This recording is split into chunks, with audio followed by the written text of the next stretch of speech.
Today's conversation is going to be a little interesting, to say the least. Now, I've heard it twice.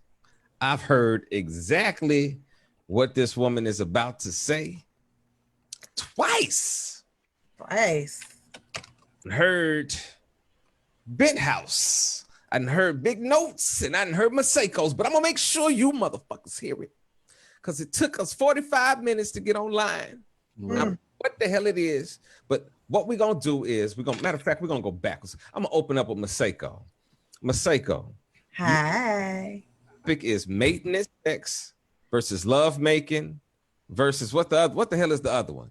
Making love, baby. Making regular love. Sex. It was maintenance sex, regular sex, sex, and love making. Just sex. And love. Yeah, making love. Sex and love making. So give me your 3 definitions. And if y'all heard, listen, if y'all tuned into the show, y'all be nice and just listen to this shit again. And then we're going to go ahead and get into some real conversation. Go ahead and talk to me, Seiko. Okay. So, as I was saying, for me, and again, for me, maintenance sex is me saying I need maintenance for myself.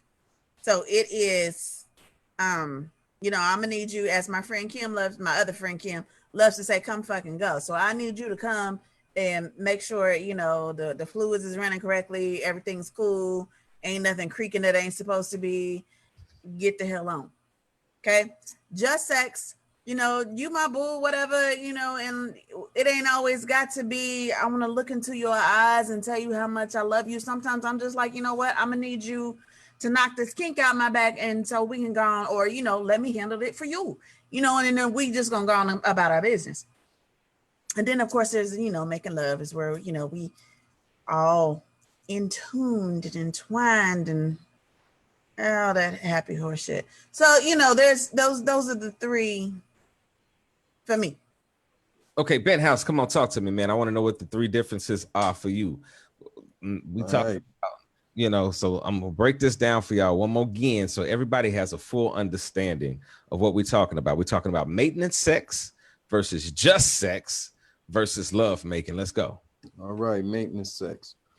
Maintenance sex, you know what I'm saying? This is what? Something you knock the dust off, like we were saying. You got somebody to call to come through, you know what I'm saying? The ice man, the delivery man, or whoever, you know what I'm saying, that person is, it could even be, their personal toys, you know what I'm saying, to be honest.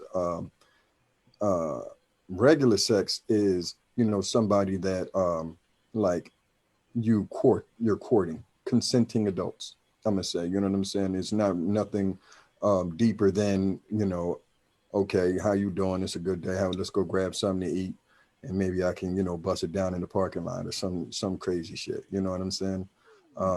Love making, as far as how I define love in the first place, is a decision.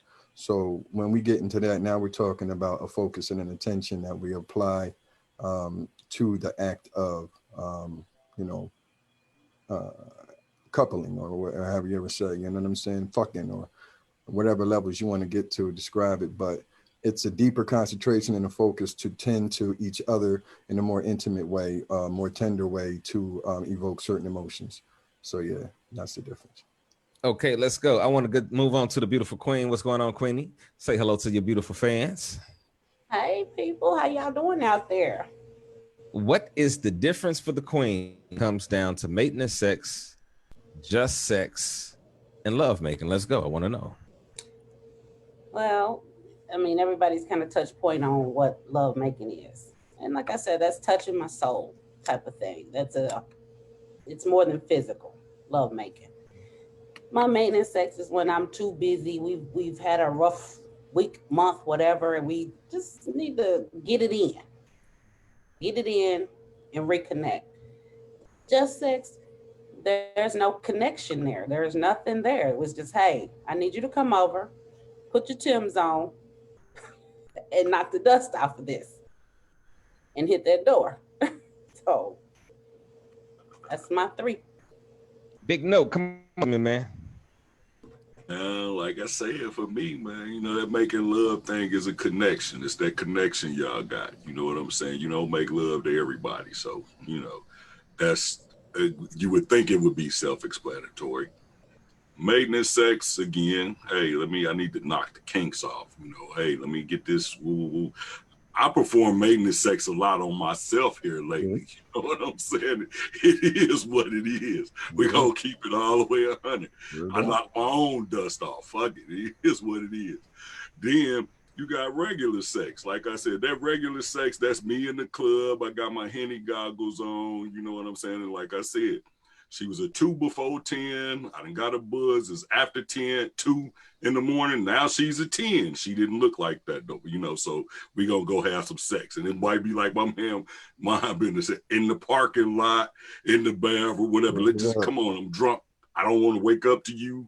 Right. I don't want you to even know where I live at, to be honest. This might have been a whole mistake. And I don't want to remind myself in the morning or whenever I sober up that that's what this was.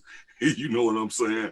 So that's the difference for me, man. It's just, you know, that love making, again, is just a soul connection. It's a whole connection, you know. But I think all three are necessary for a relationship, because you're not going to make love to your girl every time you see it, every time y'all do it. You know what I'm saying? Sometimes it's going to be what it is. You know, you get up in the morning, you want to get your mind right before you go to work. Like I said before, ain't nobody brush their teeth. I don't want to be looking you in your face. That lazy. Turn around. You know what I'm saying? Turn around. Let's do this back this way. It ain't going to take me but a couple minutes, and you can do what you need to do. You can get up and go on your way, and I'm going to work or wherever we going to do. Shit, this ain't going to take long. Oh, my fucking God. Your turn, boss man. Right. And look, and I'm sober tonight. Somebody give him a drink.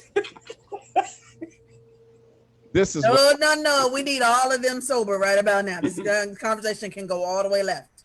Okay, check it out. Get them drinks. I want to hear this. We got 3 different types of what we're talking about here, correct? We have maintenance sex, just sex, and love making. Okay. Note probably got closest to what I was thinking about, because he made the distinction of a relationship as opposed to just having sex. Now, love making, that's somebody that I'm in a relationship with, I got a bond with, and when we got them special moments, and you know it's gonna go down, and you know it's just beautiful. Okay. Then we have just sex. Just sex can be any fucking body. It could be good. It could be bad. 9 times out of 10 it's a 5 or below if it's just sex. Maintenance sex. Now check this out. This is the difference for me with the maintenance sex. Maintenance sex is when you find somebody that really floats your boat and they maintaining what you need, and you're not necessarily in a relationship with them. Prime example, you could have a particular fetish. You could have a particular, you know, it could be something particular that you like to do sexually that everybody, you don't get that connection with. You might get with somebody and be like, yo, shit, shorty was, you know, and it was great. It was so, you know, but you don't have no love for them. You're not in a relationship, but everything else is right there. Y'all can sit back and chill. Y'all can talk. Y'all, you know, like, so it's like maintenance. This is maintaining me through a certain point of my life. You know, I'm not really looking for nowhere else. You know what I mean?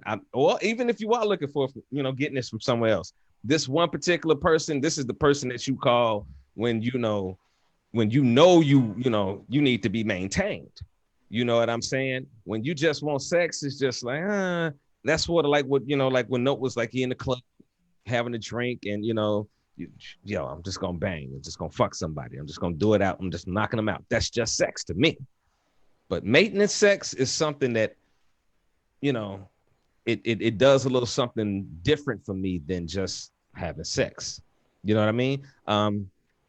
could everybody agree that you can be in you can get something from a relationship, or not even a relationship, or a sexual relationship that you can't get anywhere else, or you found hard to get from somewhere else? I mean, let me start with Ben House. Oh, absolutely. Especially, you know, because of my particular proclivities. This motherfucker proclivities. Yeah, especially Hey. especially because of that. Finding a suitable partner, you know, even if it's just for maintenance, you know what I'm saying, is difficult. My house is poly, you know what I mean? So even when we have that urge and that itch, you know, to want to have another partner come in, you know what I'm saying, to exercise our fetishes, you know, it gets difficult, you know what I mean? So yeah, man, it's a little, it's hard finding a partner that you just can rock with on levels of like you described maintenance sex, you know what I'm saying? The way you described it, I actually would love to change my idea based off of what you said, because of the way we live our life. Because we have situations where we have negotiated play partners specifically, and it's actually we encourage it, you know what I'm saying, for safety reasons, and you know, more importantly, you know what I mean. And through these negotiated situations and play partners, we end up having some real deep, you know, intimate relationships that could actually be correlated to love too, you know, love making, as far as the intimacy goes. Okay, let's go ahead and move to Queenie right quick. Talk to me, Queen. Oh, I might be the virgin in this bunch. Mistake, I didn't need that. I mean, listening to everybody's take, mine is still a little bit different, because when you say just sex, and they all still go into a relationship, just like a note said, but when you say just sex, to me, like I said, there's no connection for me with that individual. Now, the maintenance part of it, I do have a connection with that person. And we probably in a relationship, like I said, we can't seem to get it on the same page or whatever, but we have to get it in when we can. So, I mean, it's just a little bit, yeah, it's just a little bit out there. Come on, talk to me, Seiko. Okay, so now that we're talking about it from a different perspective, I'm for real. Yeah, I'm for real. Like with the whole She about to go in. Yeah, I'm all for it. Because again, as Ben House so distinctly referred to it, when you talk about being in, you know, in an, especially in an alternative lifestyle, and you talk about just getting your kinks out, you know, I mean, this person may be, you know, that's my dog, 50 grand, whatever, but you know, I'm not getting ready to fall in love with this individual, but this individual likes what I like, whether they like what I do or I like what they do, you know, however it works. But, you know, when you have that person that is specifically for that, again, the just sex, just do what we got to do. Come on. Like he said, he got on his Hennessy goggles.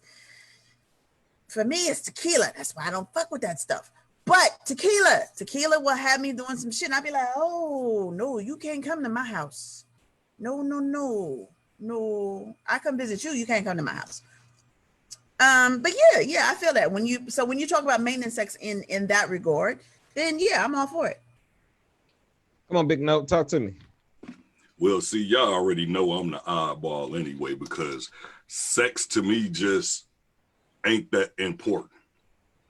So when I say it really took me some time to try to figure this shit out, it took me some time to really think about, you know, because to me, I'm just going to keep it 100. It's just fucking, unless I'm making love, real shit.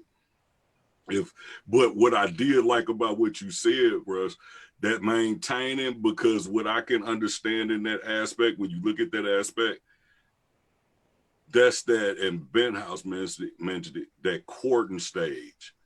I ain't quite fell in love with you yet, but because I like you in that way, and you're probably going to be the only, I say probably loosely, be the only person that I'm dealing with. You know what I'm saying? But it's gonna have to be some conversation about it. Cause like I said, I'm using that word loosely, because if we're in that stage, there has to be some standards. We have to set some guidelines. What actually are we doing here? Are we looking to move forward, or are we just comfortable with each other right now? And this is what it is. Because if you remember in some previous shows, I said, for me, I'm looking for an end game. So don't worry about it. We can make this sex out if that ain't what you want. But trust and believe me, I'm going to venture off. I'm definitely going to do it, because your end game is not the same as mine. Okay. So, okay, that makes sense. Go ahead. No, that was pretty much, that's just, me. It's like I said, for me, y'all know when we had that show before, and I told y'all sex just doesn't rate very high in my relationship. So it's hard for me to put it in the context outside of the making love, which I have to have feelings for you in order for me to make love to you. Unless I'm just super drunk and you look like Keisha Cole or something to me, and I'm thinking I got Keisha and I'm trying to make it. I'm trying to show her what I'm doing. That's right. Ooh. But other than that, if I don't have no feelings for you, we just fucking. That's what we doing. Okay, let me ask a question to the panel. And if you're listening to the show, if you're watching the show, I just got through posting the telephone number and actually how to join us via Zoom. If you'd like to, if you're first of all, please don't call us on Zoom. If you are not in an area via video, where if it's a lot of stuff going on in the background, please call us on the phone, because it'll pick up everything. All right, this is my question that I want to ask the panel. Is it ever necessary for just sex? Absolutely. Explain. All right. If necessary for just sex, period, point blank. I think too many people put their emotions into the shit anyway. You know what I'm saying? So much so that they have so many sloppy, interactions with people, that terminology that we've said, their emotions is connected to their clit, or connected to their dick, you know what I'm saying, the head of their dick, or whatever the hell, you know what I'm saying? I think we need to, figure out how to normalize it in a way where regular sex knocks the stigma, the taboo out of it. If you look at other countries, these, their kids is open, about sexuality, nudity, things of that nature, so much so where they're not so shocked as to when they get to come off the porch, you know what I'm saying, and do some adulting, you know what I mean, because of the nature. So yeah, I think that just sex is fucking necessary. Okay, Queenie, talk to me. Same question. I'm gonna have to disagree with him on that, because no, just sex isn't necessary. No, not for me. Now I can't speak for everybody else, but not for me. Because for me, it's even if I do choose to pick a person and say that's all I want from you, there's still a connection. I'm not just gonna screw anybody, just random person that I don't know in some form or fashion. That's me. But like I said, it's still a connection. There's not just, no, because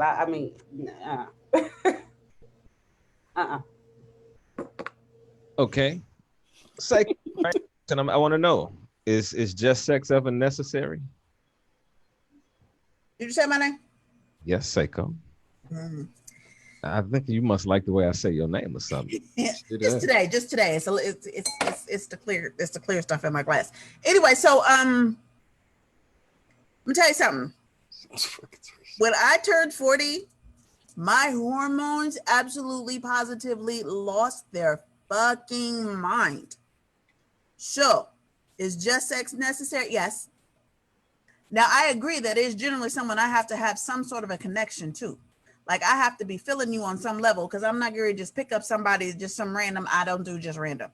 Like, just random You don't even get no. I just don't. I'm real hands off. I'm not the friendliest person. Like people always talk about, you so mean, you so evil, you so yeah. Okay, whatever. As long as it keeps you at a distance, that means you're not meant to be in my circle. So whoever I'm having sex with, I have a connection to. Mhm. However, there are those times where it could be somebody I have a connection to, but I'm just like, what you doing? I got some tequila. What you doing? It is what it is. Mhm. See, I think if I'm gonna be honest with you, I'm thinking about a person that's not in a relationship that still has sexual urges. They not looking to become a nun or a preacher. You feel what I'm saying? They're very comfortable with their sexuality, and they just want some dick or some pussy. I don't think there's nothing wrong with it. How you go about getting it, I could find something wrong with. But to have that desire and to want to seek somebody to just, you know, knock that covering off your Box off. I don't think that there's nothing wrong with just, especially if we're talking about two consenting adults. You know what I mean? And especially if we're talking about people that aren't just running around sleeping around with any and everybody. See, and that's another key. You know what I mean? You could be a sexual being but not be a slut. You know what I'm saying? Why you look like that, Seiko? Those are trigger words. We love those. Yeah. We like words like that. That Our ears perk up when we hear shit like that. okay? Y'all nasty mother. Look, I'm trying to have a real conversation about some dick and pussy shit. It's real. Oh shit, real. Our motherfuckers going crazy. Okay. But I did want to add something real quick. You know what I'm saying? When it comes to regular sex, you know what I'm saying? The topic of, is it necessary or should you? I want to put out there this. Think about it like this. How many folks got, toys, vibrators, dildos, whatever, rabbits in their little stash? You know what I'm saying? When they pull that out, you know what I'm saying, they get the clicking or whatever as hell, you know what I'm saying, then put it right on the way. You know what I'm saying? That is sex. Queen, You know what I'm saying? Queen just That is sex. You know what I'm saying? So that's why it's like on the levels of understanding why it's necessary. Shit. Poor people look up under their bed and look in their drawers and see if it's necessary. You know what I'm saying? Stay out of my room. I'm just saying, my toy See, bag deep. I want to know what Queenie got to say to that. She had that little freaky look for a second, like, yeah, I fuck around and I got toys. Shit, I ain't gonna say I ain't got nothing yet. I got toys. I No, got that's right. shit. I mean, if he putting it in that way, yeah, it's necessary. I do it myself. Exactly. okay. When we listen, this is a question. This is gonna get very interesting because I didn't even think about this before the way y'all two just posed this. You know how y'all just got to responded. Okay, we talking about sex with other people, and I heard like 3 references today. Masturbation. Heard 3 references to that today. So I want to ask this question: is it cool to knock the summer off your breeze? Yeah, I mean, I'm sorry. Come on, I do that often. a second. Come on, Seiko. Live, Explain what you mean. Like, don't just say hell yeah. tell your truth. But it's Okay, I'm gonna be real because, especially during COVID, but even before COVID, I am not always the most people-friendly person. And if if I'm wound up, every muscle in my body is tight, I'm cranky, I'm growling at people and not in a good way, then that means I need some release going on. Now, if I need that release and it just so happens to be 2:00 in the morning, I ain't got time to be calling somebody. I ain't got time to be schmoozing and hey, what you doing? And no. And then there comes a point in time where a lot of times I don't like always being bothered with people. So if it is something I can handle myself, Hell yeah, I'm gonna handle it myself. Amongst my friends, my toy chest is notorious. When I get into relationships, people are like, "Can I have your black box?" And I'm like, "No, no." But then again, you know, I'm alternative lifestyle. Well, I know I've heard of people wanting to get into your black box, but people want to get into your other black box. They just want like my whole little treasure chest. Like it used to be like a little small, like little lockbox. It is now a sizable. I mean, because of my lifestyle. So because of that, I have some extra stuff in there. So when I get in relationships, people are like, "So you don't need that box anymore, right? Can I have your box?" Hell no, you can't have my box. Oh my God, this conversation is taking such a today. Come on, Big Note. Come on, Hey, I'm gonna call you. I'm gonna call you Big Nasty Note tonight. I'm Who was I'm the oldest person on this panel, and y'all teaching me a lot. Shit, I don't even know if this conversation is for my ears. Ooh. I mean, like, woo, y'all. I'm just saying, man. Listen, yes, me and this fella right here, we real good friends. We became very, very personal in the last year and a half. I done named this nigga. You know what I'm saying? Mm-hmm. This nigga got a name. This broad got a name. Her name is Fistina. We have a very good relationship. This is her name. You know, so hey, it is what it is. I may be broke up a little bit and I can't get it in like I used to, but I still gotta get it in. And you know the best thing about this motherfucker don't talk back. At all. She always satisfied. Always. She ain't never got a problem with what I do. She don't ask me to do this, do no tricks. Nope. None of that. Service. She's very obedient. Very obedient and submissive. She's the bomb. See, don't start talking like that. Because you see, I done got happy. I'm like, yes. You know, I'm just saying, and don't believe. I've dated a woman that's in an alternative lifestyle. Now, it can be fun. You know what I'm saying? She pull her little. She don't have a black box or what. This motherfucker had a Davy Jones locker up in the closet and shit. The motherfucker wouldn't even go under the bed. She had to put the bitch in the closet. You know what I'm saying? I don't either. So, and I could tell when, because again, I'm not a sexual person, but I could tell when she get frisky and she get the woo and this, that, and the third, and I get up and go in the box for her. You ain't got to do that. Well, go and get yourself to pretty yourself up. Let me go over here and get in this box for you because your boy tired. Shit, I'm exhausted. Why you so tired? Me and Fistina was cheating on your ass earlier today while you was at work.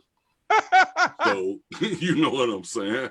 I couldn't wait for you to get home. So hey, you was taking too long. Yeah, you know. So it's like, but as just sex, I think I mentioned earlier. I think it's necessary. Period. No matter what it is, if you're in a relationship, just sex is gonna be necessary because again, there are gonna be times when you may not feel up to it, but your mate is. She, you know how women do it. You done turned around, she done start scooting that booty up against you, and you're like, oh Lord, here we go. She want to do it, huh? Okay, so let me just. So she may be thinking we about to make love, but nah, we about to have some sex, and we about to go roll over, and I'm about to go to sleep. Can you go get me some water before you get comfortable, or whatever you need? I might need a sandwich after this. Some squares, you got a cigarette, a blunt or something over there on the side, because it's just sex. It's so real. You know? So listen, all that shit gonna be on the nightstand when you come into the room. Like, so you already know. Ain't Gary B know me backing my ass up on you. If I have to crawl up on you and pin your ass to the bed, guess what? Guess what was gonna happen? What's gonna happen? Yeah. Man, okay, I'm about to read these comments. That's what's gonna happen. I'm about to read these comments. Hold on, guys. I want to make sure that the panel, because I'm looking at if y'all noticing when we talk, it lights up for us. We can see who's actually lit up.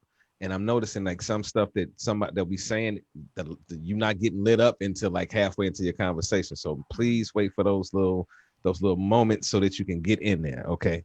Come on, read those comments. So Natasha Turner Cotton. Okay, now y'all have to understand that is one of my absolute road dogs. Of course, she'd show up for this show. And she made the comment. She was yesing and all of that throughout the course of the conversation.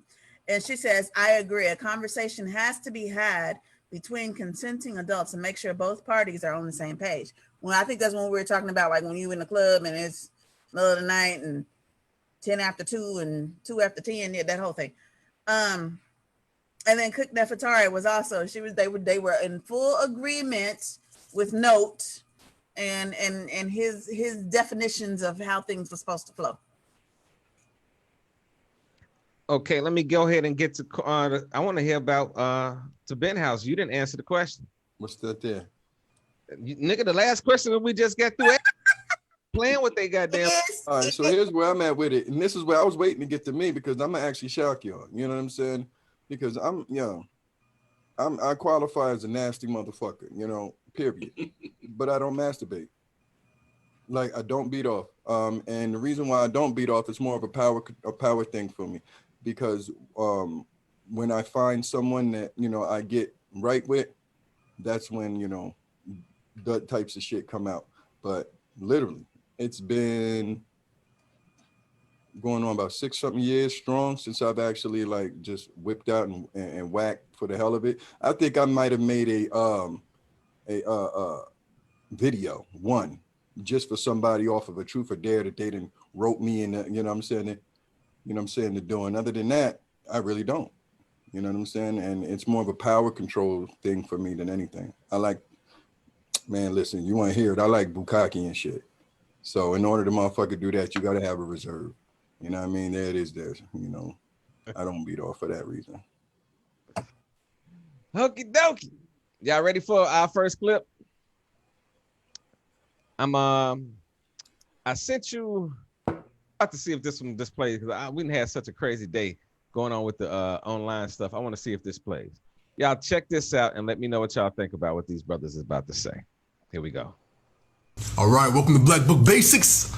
I'm Opus, this guy is Coach T. Today, we're gonna be talking to you about how to make a woman want you sexually. A lot of men, when they approach women, they're approaching it from a level of, well, I'm just trying to get to know her. I'm just trying to talk to her. I'm just having a cordial conversation. That's a ticket to nowhere, okay? When you're talking to a girl, your end result is you want her in your bedroom. So you have to approach her in that manner. You have to have sexual intent. The most powerful thing to make a woman want you sexually is eye contact. When you talk to women, you're cyclops. Eye contact is it really is the most important thing ever, man. There's no way in hell you're gonna pull a girl when you're over here like looking around and down and shit, you know what I'm saying? So eye contact by far is the most important thing ever. Even more.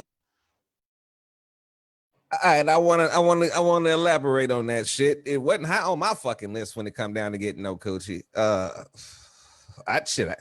come to think of it, when you're talking on the phone, nigga don't see what your eyes is saying. So that ain't something that really, I guess if you meet somebody and and you getting to know them, maybe the eye contact thing makes a little importance.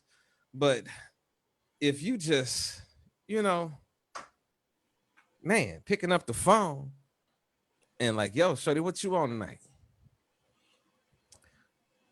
I ain't looking at nobody. I want to know what y'all feel about that, ladies. I want to hear what Queen got to say about that. Queen, what do you feel about eye contact when a man want to get some coochie? Coochie, lady. I gotta look you. Hold on 1 second. There you go. Can I get some coochie? Okay, them two, that's some lame ass shit. Don't, that's some lame shit. Nah, dude, that's not gonna work. Thank you, Queen. Thank you. That's some lame ass shit. Hell no. Right. You gotta have some serious game. Because, okay, eye contact is good. I'm gonna say that it is good, but that ain't gonna work. Nah, that's some lame shit. Hey, Ben House, when you be talking to a motherfucker on the phone, you be where my phone at? You be no. Yeah. And once again though, here go my twist. I hate talking on the phone. You know what I'm saying? We're in the age of video chat. I want to see you, or I'm going to meet up with you. Like we're real time now. Like interpersonal relationships. Let's go to dinner. Let's go out. Like, let me see your face to face. You know, that growing up type shit. You know what I'm saying? Honesty is in the eyes. All of that. Windows of the soul. You know, BS. I don't give a shit about that. You know what I'm saying? I want to make you squirm. That's why I want to look you in the eyes.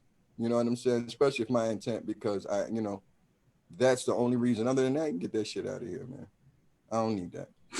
Big nasty note. What do you do? Man, get them Bill Bellamy how to get a player ass niggas out of here, man. Ain't nobody trying to hear that shit. I got game. I ain't got to look at you in your eyes to tell you, to let you know I want to. If I want, I tell you. I ain't sorry. I'm grown. Shit. What I'm a ooh, girl, I just want to get you to the crib and tell you how are you, and you're so beautiful. Nah, look, girl, I'm horny. I ain't got nothing to do. Let's go get something to eat. We leave Waffle House, go back to your crib, my crib. What you were trying to do? Because that's what I'm on right now. You know what I'm saying? That they problem is they the reason niggas got they the reason cats get bad reps now. Because all you want to do is fuck, but you want to bullshit around and whoop-de woo woo woo, and then when you get it, you ain't gonna call her no more, and she was expecting. Cut all that weak shit, man. Ain't nobody got time for that, man. Ain't nobody even going with that, man. I'm just like, hey, look, what's happening? How you doing? You look, I'm gonna tell you all the time, you look very attractive. You look like something I could, turn around for a minute. I might even spin you around because I want to check out the whole package. Now, if you a woman and you ain't understanding what I'm doing, I definitely don't want you then because you can't even pick up on what's going on. So all that, let me tell you you just told us how to run a motherfucker off. That's what you did. See, you ain't told us nothing. That's why light-skinned niggas get a bad rap now. This shit they talking about. The fuck? Niggas just really... wait a fucking minute. Only in the light-skinned delegation. Shit, I'm not shit. You should be mad. Them niggas, bro. All headed and light-skinned, and I feel some type of fucking wait a minute. One of them motherfuckers was dark-skinned. It's just they got a lot of light. Fuck y'all. Come on, I want to hear from Queen. I already told you they were some lame ass dudes. Cause no. You ain't gonna run that. You ain't gonna run that to no real female. She wants to hear the real. He can't tell you he want to whisper in your ear and look you in the eyes and say that. He can say all that. But at the end of the day, all that look at me in my eye, googly eyed shit. I'm not 15. Okay. I want to ask you a question. Like, okay. Is it okay for a man? Unmute yourself, Psycho. Is it okay for a man or a woman to approach another person and say, yo, I just want to fuck? Asking me? Psycho. Psycho, I'm about to go through the whole panel. Is it okay for a person to say like, yo, I'm interested in you. I like you. You know, you cool, but I want to fuck. And not only is it okay, would you respect it? And I want to ask the fellas on the same level when it comes down to y'all. If a woman was to come to you and say, yo, I want to fuck, would you be intimidated? Would you be ready to get down with her? I want to know what y'all would think about that. I want to start with Maseko. I want to go to Note, then I want to go to Queen, and then I'm going to go to Ben House. Let's go. Look here. If a dude comes up to me that way, I mean, if you just coming to me about it, the blue, yeah, bro, you're not even gonna get halfway through that conversation because I'm about to turn around and walk away. Because what if he knows you? What if y'all know each other? He just be like, yo, I want to fuck. What's up? Like I ain't talking about nobody that. Okay, let me rephrase the question because I want this to be, I want this to be one of them vague ass answers. If you know this person and you cool, and they're a nice, attractive looking person, and they just came to you one day and just like, yo, I want to fuck, and I want to fuck you, and just like that, no other words. They just drop that little bit in your ear. Yo, listen. I was thinking of you. They call you on the phone. They be like, yo, what's going on? I was just sitting here thinking. you know, and I want to fuck you, you know, and I don't want you to feel disrespected, but you know, I've been sitting back thinking about that pussy all goddamn day, and shit, ain't no. I've been feeling like this is something that been on my mind for a while, any fucking way, you know, and let's be honest, I don't know if we compatible for a relationship, but man, I want to fuck you. What would your response be? And how, I mean, if it's somebody that I'm digging like that, I'm like, oh yeah, come on, let's go. If it's Joe Blow down the street, yeah, nah. But I mean, if it's somebody that I'm also digging like that, or somebody, you know, and if it's somebody that I'm just like, hey, I feel you, let's go. Note, she hit what it is. Note, she hit you up and say, look, we've been cool for a while. You know, we sit back and we drink, we have a good time. You know, I want you to dick me down. They ain't got over here yet. The fuck you waiting on? I can't give it to you over the phone. Shit, you better mosey on, get yourself to moving, cause shit, the thrill may be gone by the time you get here. That shit kind of sounded sexy. So come on with it. Cause if you got my number, we already cool like that. Cause I don't give my number out to everybody anyway. So if you got a number, we personable enough where you could call me and you feel like and I might just be like, man, girl, I've been waiting on you to say that to me. You just saved me some embarrassment because I was so about to come with some shit. And maybe I was thinking about asking you that, can I come park my car in your garage last week? So shit, yeah, let's make this happen. Where we gonna meet at? Do I need to get a room? Do I need to, what we doing? How we gonna do this? And let's not, now, is this, don't be trying to plot and scheme on me and, you know what I'm saying, then I get you and we do what we do and you really like it. And then you get possessive on me because then our friendship is probably going to be ruined. It's probably going to be over because I feel like you hornswoggled. You could have just said, I just want to sample that thing. And I would have greatly applied. Joe, let me ask you a question. Has it ever been a time where you thought that you was just going to have some sex with somebody and then you end up really liking that motherfucker? And you like shit. So it could now that's another scenario, nigga. You could get that phone call, be like, I just want to fuck. Then a couple weeks later, nigga, like, yo, I like you. Now what? I ended up having a baby with a motherfucker like that. Okay, Queen, I want to ask you. A man calls you up, and I know Queen Queen a little different. So you know. Nigga got to hit Queen and, you know, hey, baby, you know, I've been really, you know, he got to really think about that shit. He got to have a Luther playing in the background and all this shit. Nigga might be able to say, I want to fuck.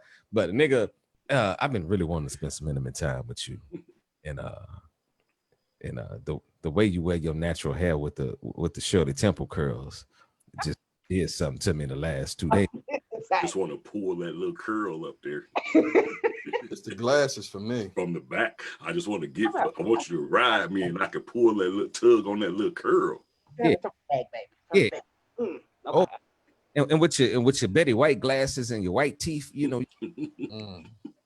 Now you got me thinking about. So what the hell did you do to them? Okay, so if a nigga called you and said the right things and asked for that pussy, is he gonna get it?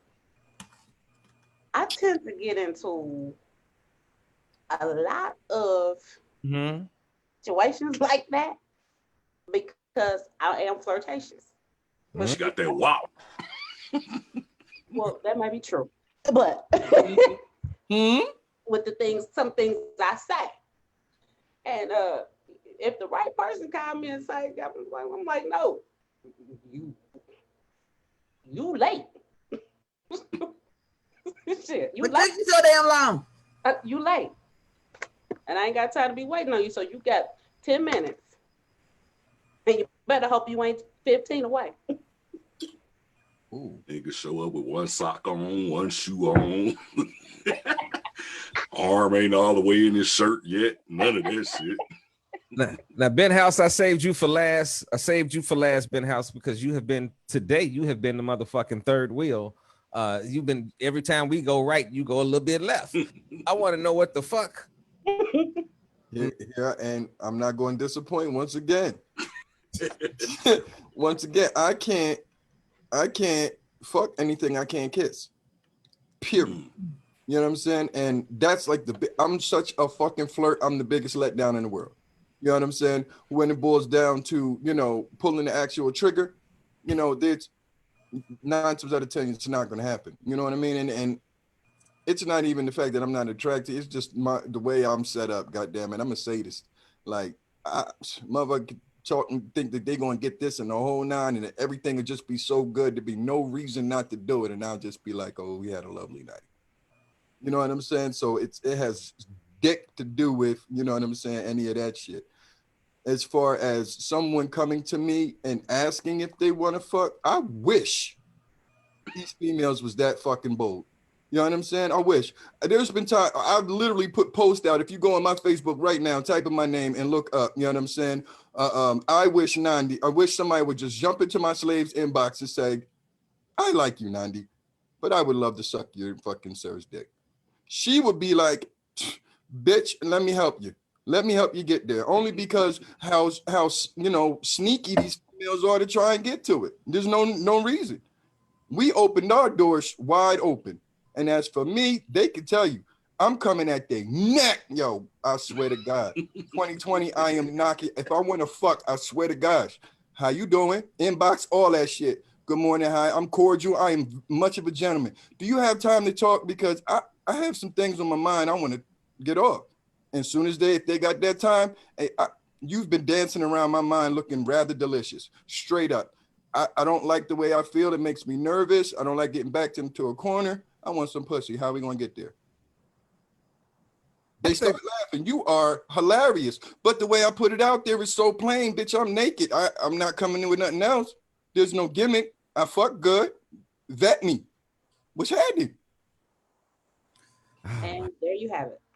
There we go. Okay, hey, Oh, yeah. we're gonna see if these brothers. This is the next clip coming up. We're gonna see if y'all agree with these niggas now. Whoa, Rush. What? You have to answer the question too, Yeah. man. Yeah, I would like to hear what you got to say on that. We're trying to hear what you got to say, boo. Listen, I don't think nothing's wrong with a little bump and grind. Shit. Hey. Like, But the question. what the fuck? I'm trying to tell y'all. I'm answering the question. I don't see nothing wrong with a little bump and grind if that's what you decide to do. If it's something like if somebody come up to me and they ask me, for some of this good. First thing I'm gonna do is I'm gonna analyze the motherfucker that's asking me the question. I'm gonna analyze them. You know what I mean? Because if I know them and I know that they just they used to a lot of bullshit in they circle and they life in their area anyway, I could be like, bitch, you fine as hell, but I don't want none of that pussy. Now, I'm serious, but if it's somebody that's got a little intrigue to them, it just, just be like, Make you growl a little bit, just a little bit. It's funny he said that. I just had a coming to Jesus a moment with something just like that, right? A chick she low profile on Facebook for the longest, and I just be like, ooh, I just tear her ass up. listen, And then in this last couple weeks, now she twerking in the videos and doing it, and it just turned me all the way off. Like, nah, you got too much going on. Nah, I don't even want none of that pussy. I'm gonna tell you, for me personally, it ain't nothing more scrumptious than a woman that's a freak behind the beds, and then like when she walks out the door, it's just like she's just a plain Jane. You feel what I'm saying? Like when she's going to work, I'm not worried about her being a hoe at work. I ain't worried about her being a hoe at the store. I ain't worried about, somebody say something to her, she gonna be like, yeah, I'm gonna give you some attention. But when she get to the crib, I got a thing with different names for a woman. Like if I rock with you, I'll tell you right from the get-go, like, your name might be, Betty Boop, but tonight you might be Rachel, because you just got a Rachel to you. You got a little, you got a whole different aura to you. You might, you know what I'm saying? That role play shit. He said you all good. I fucking love it. I fucking love it because you know why? Ain't nothing better to me than being with somebody and then I'm living a totally different experience with that person. You feel what I'm saying? And then like when I go to sleep and wake up and I look at that motherfucker, I be like, God damn, last night this motherfucker here. But I'm looking at you and it's you can change clothes, you know, you in your regular sleep shit. I'm like, but you know, last night you had on the teddy and you know the fucking heels and you know you came to the door and put your hand up on the door and looked at me like motherfucker. Hey, I'm about to kiss some of this pussy. Oh shit, that drives me crazy. That drives me fucking. A woman that knows how to be like very feminine, you know what I'm saying, and sexual at the same time. Oh. Fucking with me, she better not waste all her damn time doing all that shit. This shit, I'm tired. This shit about a good 3 minutes, and I'm gonna be sleep on your ass. You better quit playing. No, I ain't got time. No, fuck you. No, you're not gonna fuck up my wet dream. This is my dream. This is. Oh my god! I ain't got time to be fucking with you. You look cute though. Nah, look. That's. Don't you get your ass whooped? That's probably why I'm single now. Shit. Hold on, Russ. No, if we go through all that, your ass go to sleep. Hook this nigga up. If there are any, hold on. I'm about to hook you up, bro. If there are any women wearing the pen in a bra that's the color ain't the color that it was 20 years ago, nigga, Nope might be wanting to wife your ass. Oh my god. Hey man, I'm just saying. You can look real cute doing all that, Kim. It's gonna look real nice. I ain't gonna go to sleep immediately. But when we done, shit, you liable to look not over. Sleep on me. Oh hell no. Hey, man. I done took all this time. Shit. Nope. Hold on. Got my rider boots on and your ass trying to go to sleep still, won't you? No. One thing about Note that cracks me up every week, bro, I swear to God, you say one thing, but then you sort of twist it around a little bit and be on the other side of it. I swear to God. Hold on. I said, if a woman came to the bed dressed in all this other shit, and you said, yeah, after that, I'll be ready to go to sleep. That's what the part I'm talking about. I'm talking about the before they go to sleep part, nigga. What the fuck? I ain't talking about a nigga walk in the room and she all dressed up and I'm like, well, goddamn it, thank you very much. I'm about to go to fuck to sleep. Now, no. That's Note. Thank you. Hey, don't try to surprise me. If I come in that motherfucker, you laid up in your little matching bra and panty set and you cheesing and grinning and I'm oh shit, here we go. She wanna fuck. I am so glad. Let me get this over with. Oh, you in life so glad that certain niggas don't like certain shit because I ain't never got to worry about none of the bitches that I'm a really like. Never. It's too much. They too much work for Note. Mm-hmm. Note gonna be like, no shit. Don't take that shit off and just go to sleep. Run me some hot water. Just move it over to the side. Let's get this over with. Shit. Man. Lord. Okay, Yeah. so The game about to come on. What the fuck? we're gonna move off for a second. So Natasha was like, Natasha says LOL to the black box. Cook Nefertari also said loving the black box. Nicole Johnson says, I don't either, just like the natural. And I'm guessing that's when we were talking about when Bender was saying that he does not masturbate. So shout out to y'all. Thank y'all for listening. Please, somebody feel free. Never mind, this ain't the conversation. Yes, it is. Call in.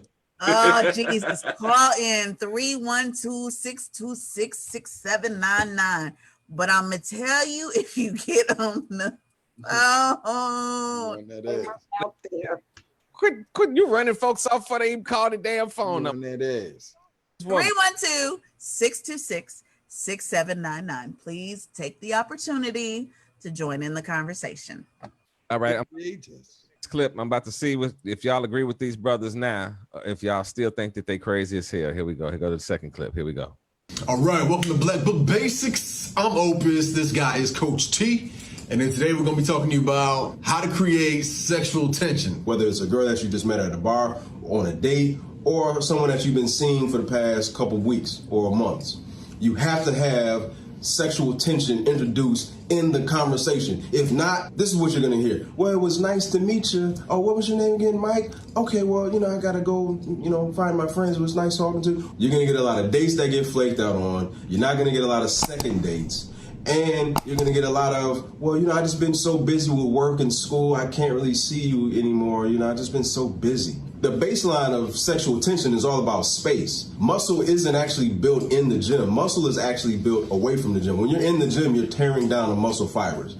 And when you're away from the gym, when you're out of the gym at rest, when you sleep, that's when the muscle is being built up for the next gym session for you to be stronger. Tension is created through space. Space creates doubt. Doubt creates tension. We've said it a million times.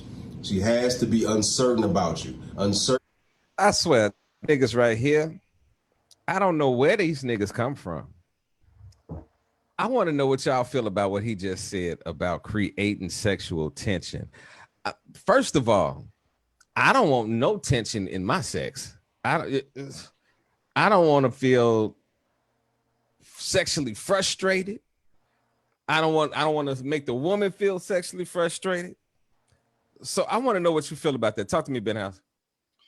First off, that's crazy as hell. My man said, they gotta have a little bit of doubt, I guess, in there.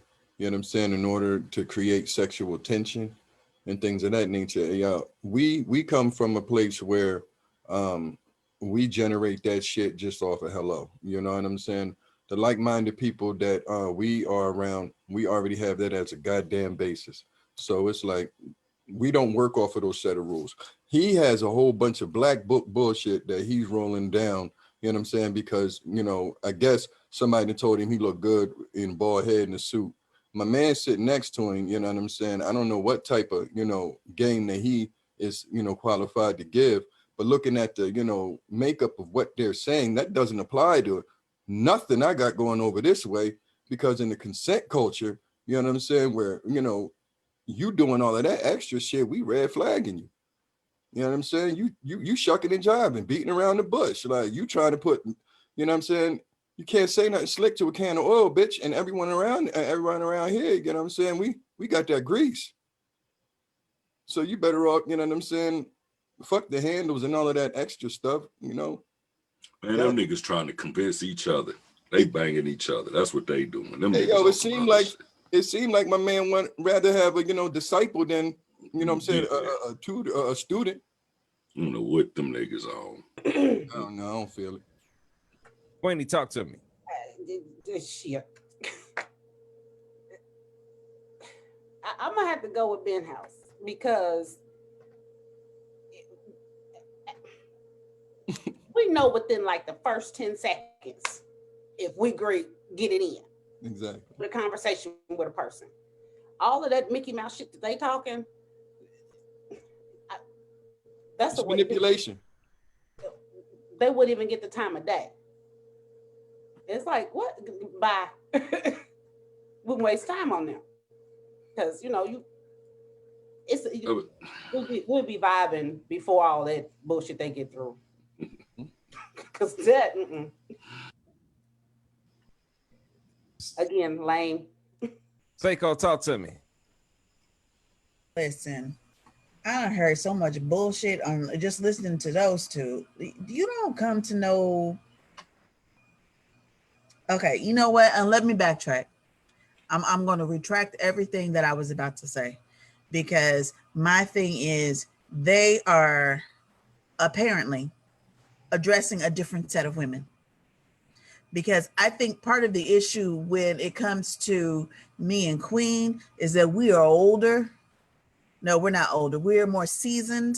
And we've seen the games. We've seen the bullshit. We've seen, we've heard just about every damn line you can run. That shit don't faze us. Y'all want to run some of that shit past my daughter? first of all, my daughter's gonna laugh at you. But now you want to run it past some of her friends, you might be in there. But no, when you start talking about people who have reached a certain level, who have been through some things, who have an understanding, who have seen what's really out there and what folks are really about, you can't come to them talking that bullshit. Like, yo, I don't know anybody who would think to approach me talking that mess. Yeah, no, that's not gonna fly. That's not, you're not even gonna get 2 sentences out your mouth where I'm about to be like, fuck you. You want some bullshit, I ain't got time. Doubt and whatever. Like Ben House said, I come from a consent culture. Like, you shouldn't bet you gotta create a little doubt, create a little mystery. I'm gonna need you to tell me, I need us to be on the same fucking page. Because if we not on the same fucking page, I'm not fucking with you. Period, point blank. Okay. Now, I hope this next video plays the way I want it to play.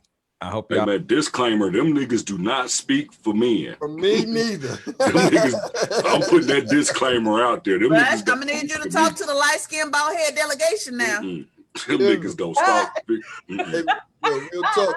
You gotta get the life, gotta breathe life back into it. Man. You said the light-skinned bald head delegation. The nigga that was talking the shit on there was the darker skinned nigga. So thank you very fucking much. They both bright. They both I'm still bright. light as shit. Shut the fuck up. Here we go. Next clip. When last did you have some? Not sex, not some other strange rind. I mean, some light, some catching, some unfolding, some unfinding, some re-existing. When was your last resurrection? When last did anyone create paradise out of your skin? How long has it been since you've had your bones erased for the spirit's sake in the extra wiggle room? When last did you bloom? How long ago were you smoke dancing, transparently present in the shadow of fresh heat? When last did heaven tether itself at your wrist, cat cradling hope between your fingers? Have you ever bathed in the hush of another man's prayers while soaking off all unreasonable doubt? When last did you have some broken grace, some music-filled touch, some sweet falling? It's been a while, hasn't it? When I was in elementary school, my friends and I used to gather on the playground, and each of us took turns falling into each other's arms in a game commonly known as trust falling. I remember when it was my turn, I closed my eyes, crossed my arms over my chest, and started to rock back on my heels. Halfway down, I realized that there was more air than there were arms to actually break my fall, and that this was not about to end well. I spent the rest of the afternoon picking pine needles out of my hair. Needless to say, we don't really talk much anymore. But this was my first lesson in intimacy. Those of you hoping I'll talk about nothing but sex for the next 10 minutes might be a little disappointed. And then again, you might not be. But isn't it strange how when we hear the word intimacy, our minds just jump into bed? When you visit the doctor's office, or you talk to a friend, or God forbid, a parent about your relationship history, and then they ask you in that sweet yet probing little voice, so, have you been intimate? You usually give them a yes, or no, or I don't kiss and tell, or you might just say, it's none of your business. But I wonder, why have we given this heavy, vast word such a narrow definition? As a spoken word artist, I spend a lot of time looking at words, at their fullness and what purpose they have. So when I hear the word intimacy, I immediately think of falling. I imagine this diving, this self-unraveling that happens. And there's a kind of divinity to it, where we acknowledge the sanctuary that we have in someone else and vice versa. Ego becomes evaporated, and we give up a portion of our right to be in control. It's a terrifying concept. But what a blessing it is that we even have that ability. How beautiful is it to have someone, not necessarily a romantic partner or a lover, but just another human being that we can allow ourselves to be broken in front of. Having someone with whom we are not afraid to be scared. Having someone who reinforces our immediate completeness. In intimacy, we surrender our perfect balance into the hands of someone else, realizing that we very well could slip through their fingers. Because when you think about it, none of us are immune to gravity. Falling into anything is a universal common denominator, and contrary to popular belief, trust is not disposable. It's regenerative. Now, we experience both the rewards and the consequences of keeping an open heart, an open mind, and an open spirit.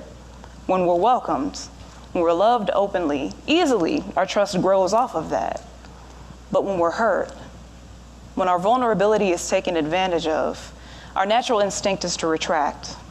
We develop calluses on our spirits and avoid feeling the need to need anyone other than ourselves. This defense mechanism that we have creates a domino effect within our society where we say, because I've been hurt, no one else from this point on deserves to become familiar with me. My will to remain undisturbed is a greater cause to work towards than finding the resilient peace to remain open, regardless of whether or not my environment welcomes it. We forget that someone else may require our vulnerability later on. We forget that someone else just might require us to practice an undressing of pretense. Now, when I was getting ready for this TED Talk, it seemed it took forever and a day to find one poignant story that felt naked enough to share. And then I remembered this. A couple years ago, I went through one of the hardest breakups of my life thus far. I literally remember watching this man walk out of my life. It felt as if he had taken my heart and slipped it in his back pocket as a souvenir. The recovery period after this lasted for about 5 months. And in those 5 months, I was on a quest to become numb. I was doing a pretty good job of it too, until I met this guy through a mutual friend.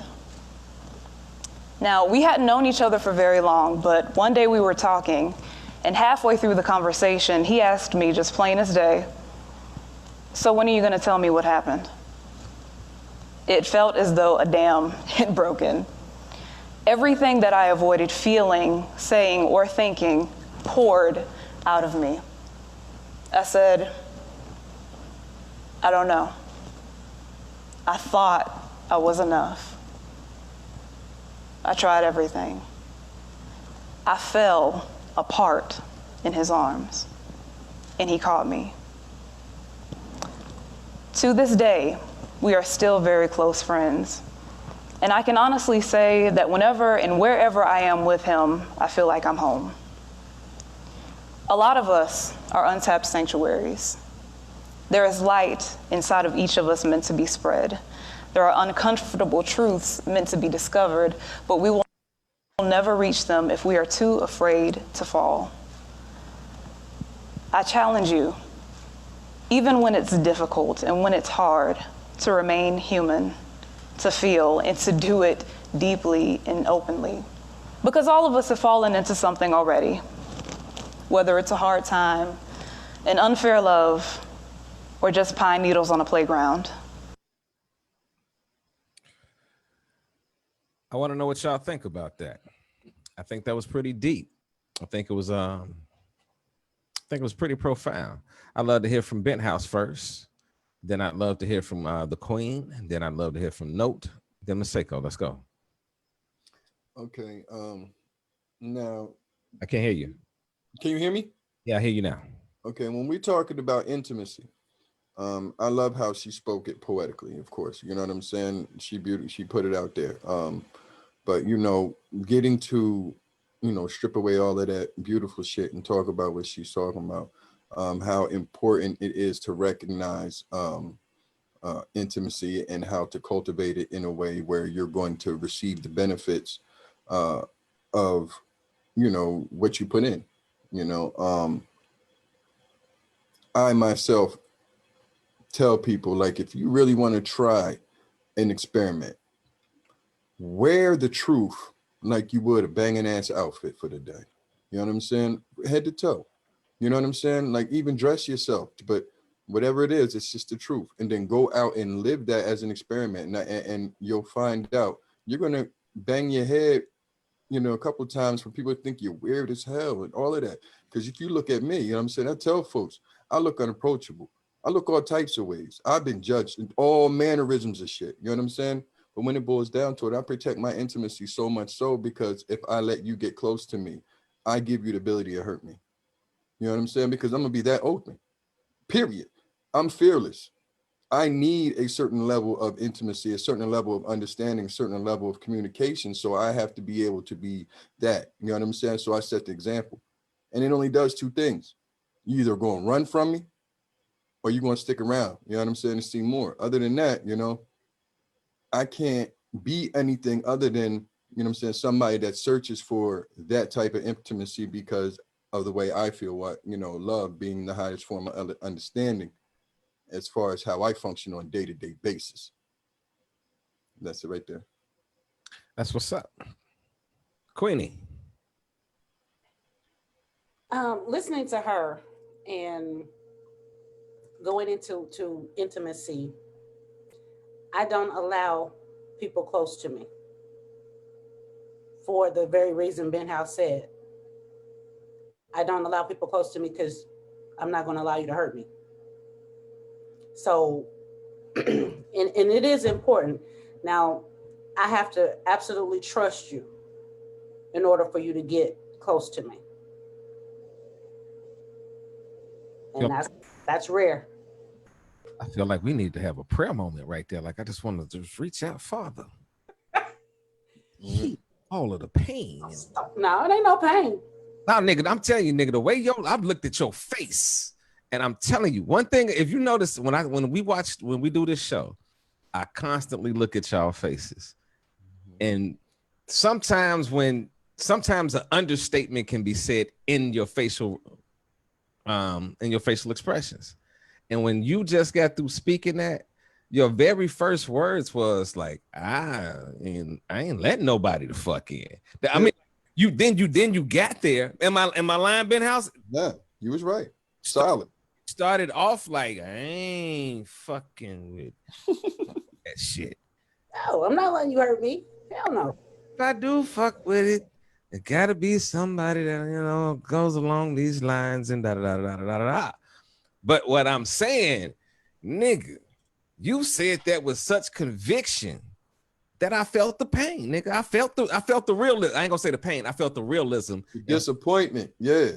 Yeah, it was some disappointment in that shit, G. Yeah, that's the word. I understand it. Hell yeah.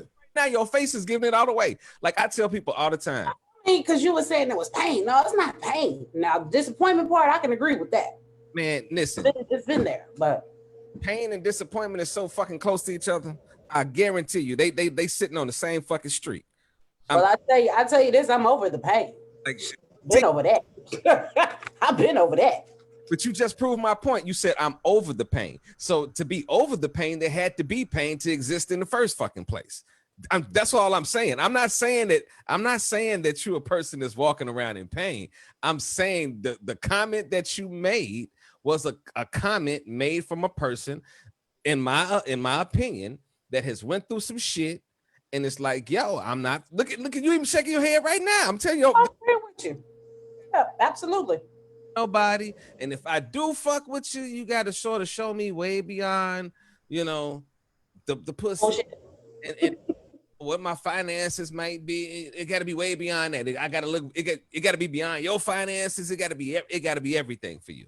That's what I got from that. I may be wrong, you know, but I'm just talking my shit. It's real talk to me. Who was next up? Man, yakety smackety blah blah blah. Take me back to the motherfucking 80s and the 90s. Talk about it. I'm gonna tell you how I feel, real shit, and this is just me. She's that motherfucker I wouldn't even approach, because after you get done, she's gonna turn around and look at you and say, so what are we now? No, man, I ain't got time for this shit. What hold on, I'm gonna ask you a question. What about what she said gave you that impression? Her whole vibe when she opened her motherfucking mouth. Period. That whole the conversation of what she was saying, the intimacy and all that, I dig that. But see, I'm a right now person, so I wouldn't even approach you for us to be in an intimate situation and all that extra shit you was on. You know what I'm saying? Because I can see it in your mind, I can hear it, and I can see it. I'm not your type. You're not my type. I don't want to have you psychoanalyzing me and all this old extra shit, trying to figure out what my intentions is. Am I willing to be intimate with? Man, shut up and take this dick and let's go. We can figure that shit out on the way. I don't want to hear all that right now. Man, we just met. When you came off the stage, I thought you was cute. You said some strong shit, and I wanted to get to know you. And now it's just like, if you about to start playing my psychiatrist, I feel like I got to put my feet up on the motherfucking stoop and lay back on the couch and let you analyze my... She need to hook up with them two niggas for both. That's what they need to do. They need to get together. I think they on the same shit. Yeah, I think they on the same shit. I ain't keep it, just be, I don't know. Maybe I've been in the street too long and all this other extra shit or whatever, but that shit don't move me. Period. Don't move me at all. Seiko, talk to me. I'm not one for... I mean, intimacy is when I let my guard down, is when I let my walls down, is when I let you see me, when I let you see my raw emotion, when we are connected, even when we are not connected. Those relationships are so very, very rare in my life. There are so few people who can say, I've seen her cry. I've heard her cry. You know, I know her pain. I know what her emotions are. And that is an intimacy that I know you not coming. No, get the fuck back. No. Not gonna let you close like that. Like the person it takes to be close to me like that is a really different kind of individual. You got to build that intimacy shit. Intimacy is something you work on and you build upon to get it once you get to that situation that y'all know y'all want to be together. That shit she talking about, man, okay. I'm going to be that nigga to pull my dick out and say, get intimate with this. That's what you do. Tell him your feelings, because I ain't trying to hear that extra shit you talking about right now. No, I can remember as a child, that game that she was talking about where you fall back into, you know, your classmates or your coworkers or whoever's arms. I have told people from jump, they're like, oh, we're getting ready to do this team building exercise. I'm a team all by my fucking self. We're getting ready to do this exercise in trust. I don't trust you motherfuckers. No, we're not getting ready to do this. Y'all can do it if y'all want to. I will let y'all know y'all can trust me. I will catch you. Do I trust you to catch me? Hell the fuck no. I'm so the nigga that'll step back. Huh? I'm so that nigga that'll step back out the way just to say. No, like fuck that. My sister and I, we share space. My sister can say that. Mindbender can say that. I can count on one hand the number of people who can say they have that level of intimacy with me, or that I have any form of intimacy with them. Nah, you can keep that. I'm cool. Yeah, and there's a difference between, you know, like she said, you know, being intimate and being cordial. Because I can he, you know, with the best of them in the whole nine, like you said. All day long. Sit down, shuck and jive, have a drink, all that shit, bowl of soup, whatever the hell, you know what I'm saying? And then go our ways. You know what I'm saying? But when it came down to me opening up to you, I know for a fact, and I tell people, you know, I'm that grounded. If I give you, you know, that access to me, you're going to hurt me.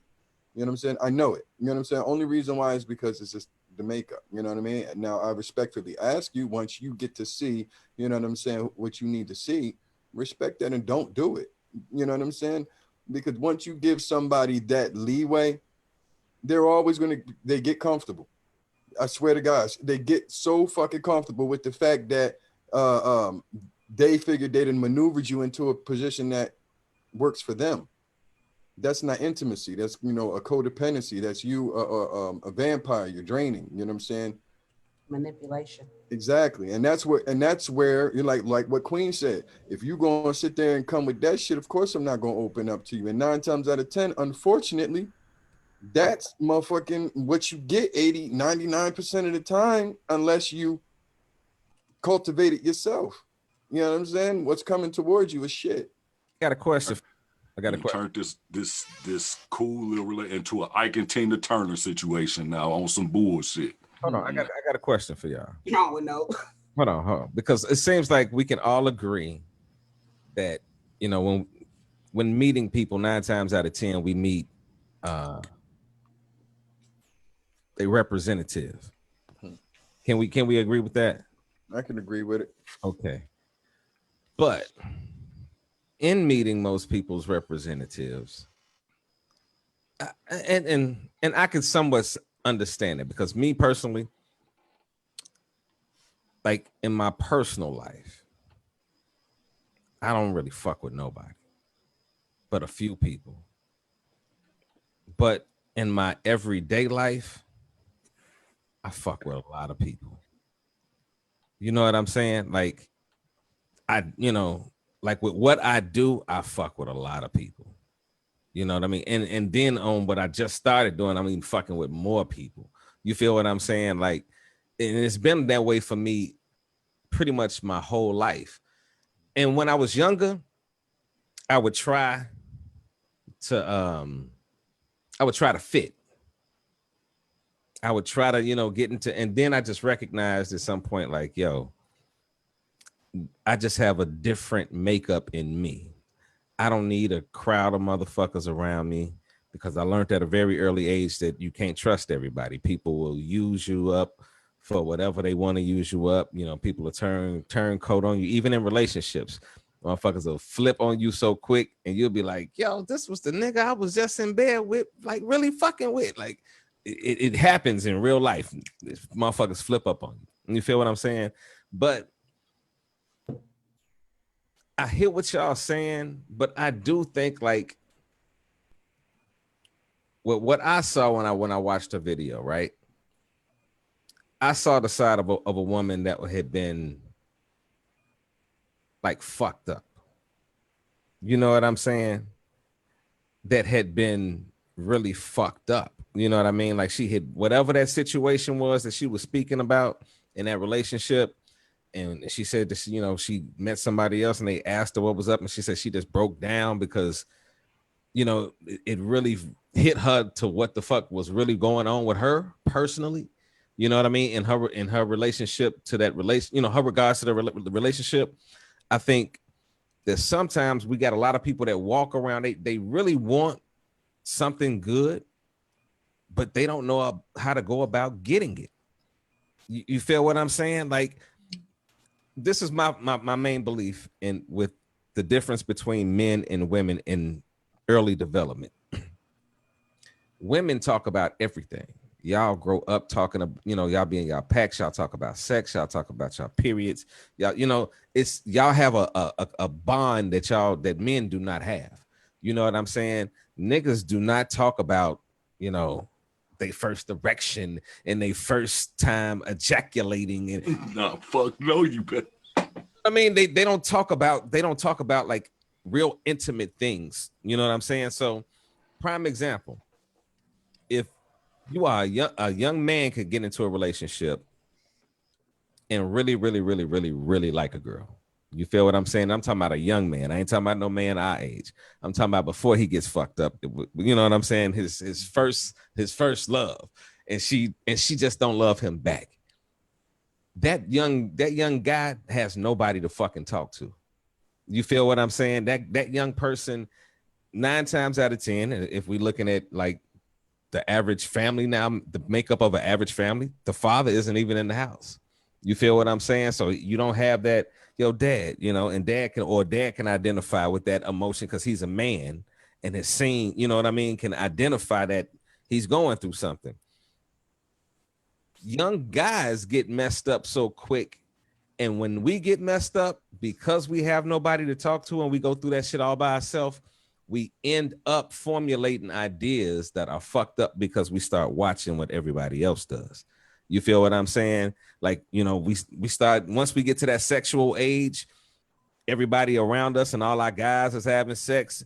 It's like one thing to want to be in a relationship, and it's another thing to be around your guys and they talking about fucking. You know what I'm saying? It's something when you at that age and you feel like you the odd man out. You know what I'm saying? And then when you do start having sex, it's like you want to be one of the boys. You ain't going around your guys talking about, man, I really love her. You know what I'm saying? We had a beautiful time. We just went, walking downtown and shit. That ain't what guys go talking to their other guys about. You feel what I'm saying? And guess what? If they're not talking to their other guys about it, who the fuck are they talking to it about? Nobody. So they grow with this internalizing issue. And then when they get their heart broken, they internalize that.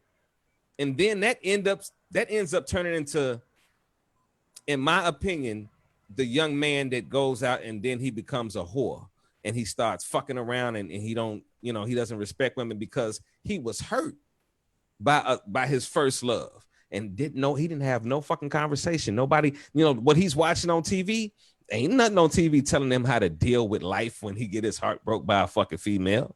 Now you can cut on the TV and see a fucking million shows about girls getting their heart broken. And you know what I'm saying? But where's that show where it's showing a young man, well, it's all right if a girl don't like you. You can be all right and pat you on the back. This is part of life. I want to hear what y'all got to say about that. Let me weigh in real quick because you hit on my life. This is where strumming my pain right here. There was an old motherfucker show, right? They used to come on to HBO, you know what I'm saying, called Dream On. You know what I'm saying? And what it was about is what, this boy was sat in front of the TV at a time where, it introduced everything. You know what I'm saying? That was his babysitter. So how he grew up in life now, mentally, he would base life decisions off of episodes of shit that he's seen for conflict resolution. Because that's all he's had. That is me. You know what I'm saying?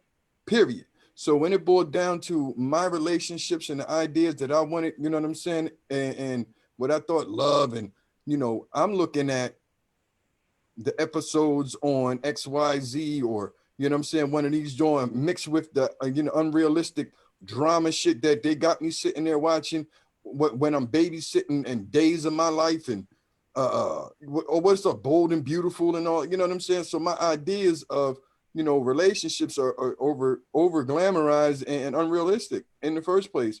Then taking that example and then watching the broken home aspects from my aunts, my uncles, my moms, my dads, and all, you know what I'm saying? All of these, of course, you know what I'm saying? I am going to I don't have a motherfucker, never had a motherfucker to sit down and be like, yo, boy, it's okay. You're going to get your heart broke sometime. You know what I'm saying? You, this is what you do when you feel some type of way. All of my intimate conversations have came from me being open to a woman. Yep. And that woman not making me feel dumb for doing it. That's how I've grown every single time. Other than that, there hasn't been a point to where, unless I was locked up and a lifer was telling me some G shit or dude on the street, you know what I'm saying, had a vulnerable moment to where it was like, yo, my heart hurting over some shit and he just got to get it off his chest. I don't know, you know what I'm saying? I didn't have those traditional, examples. No, what do you feel about it? I'm kind of like what Mindbender just said. That's but what it really boils down to, even deeper than that, we're going through it at this time right now. It's a generational curse, man. It's what it is. It's been that we've been systematically conditioned to not, as a man, show any type of emotion. If you show any type of emotion as a man, you are considered weak. Mm-hmm. You know what I'm saying? So it's always been a thing of, and like Mom, I get you get that solace from a female. You don't get it from most men. You don't have, like, now I could probably relate. I could talk to my dad about stuff like this. Back then, I don't know if I could have. You know what I'm saying? Because even though he was around, it was more or less like, I mean, he's single. He ain't never been married in his life. You know what I'm saying? So I don't even know what his view of it is going to be. So for men, it's just always been so difficult. Now, oh man, shit, I don't care. I tell anybody my pain. I don't really care. It don't make me no different. Shit, what you gonna do to me? I'm not, yeah, I'm hurting right now. That motherfucker fucked me up. Mm-hmm. And you better get out my face before I fuck you up, because I got some pent up shit going on right now. She done broke my heart. I have no problem saying it, because I now know that you can't hold that. You can't hold that in. You can't hold that in. The more you hold that in, the more it's going to damage you, and it's going to damage the relationships you proceed to try to proceed with. What I had to do and what I'm doing now is I had to get in touch with myself. I had to forgive myself for not speaking up on stuff. I posted something the other day that said, we have to stop.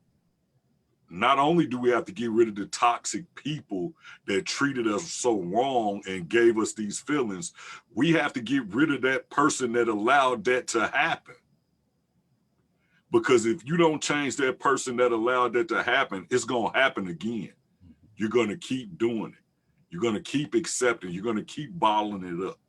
So, you know, like for me right now, like my son, you know, that's a whole nother story. But when we communicate, as far as I haven't seen him since he was 6, 7 years old. He's 14 now.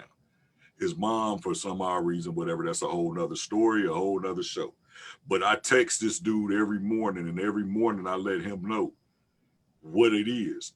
If you have anything you need to talk to me about, you can talk to me, and I'm not going to judge you on that.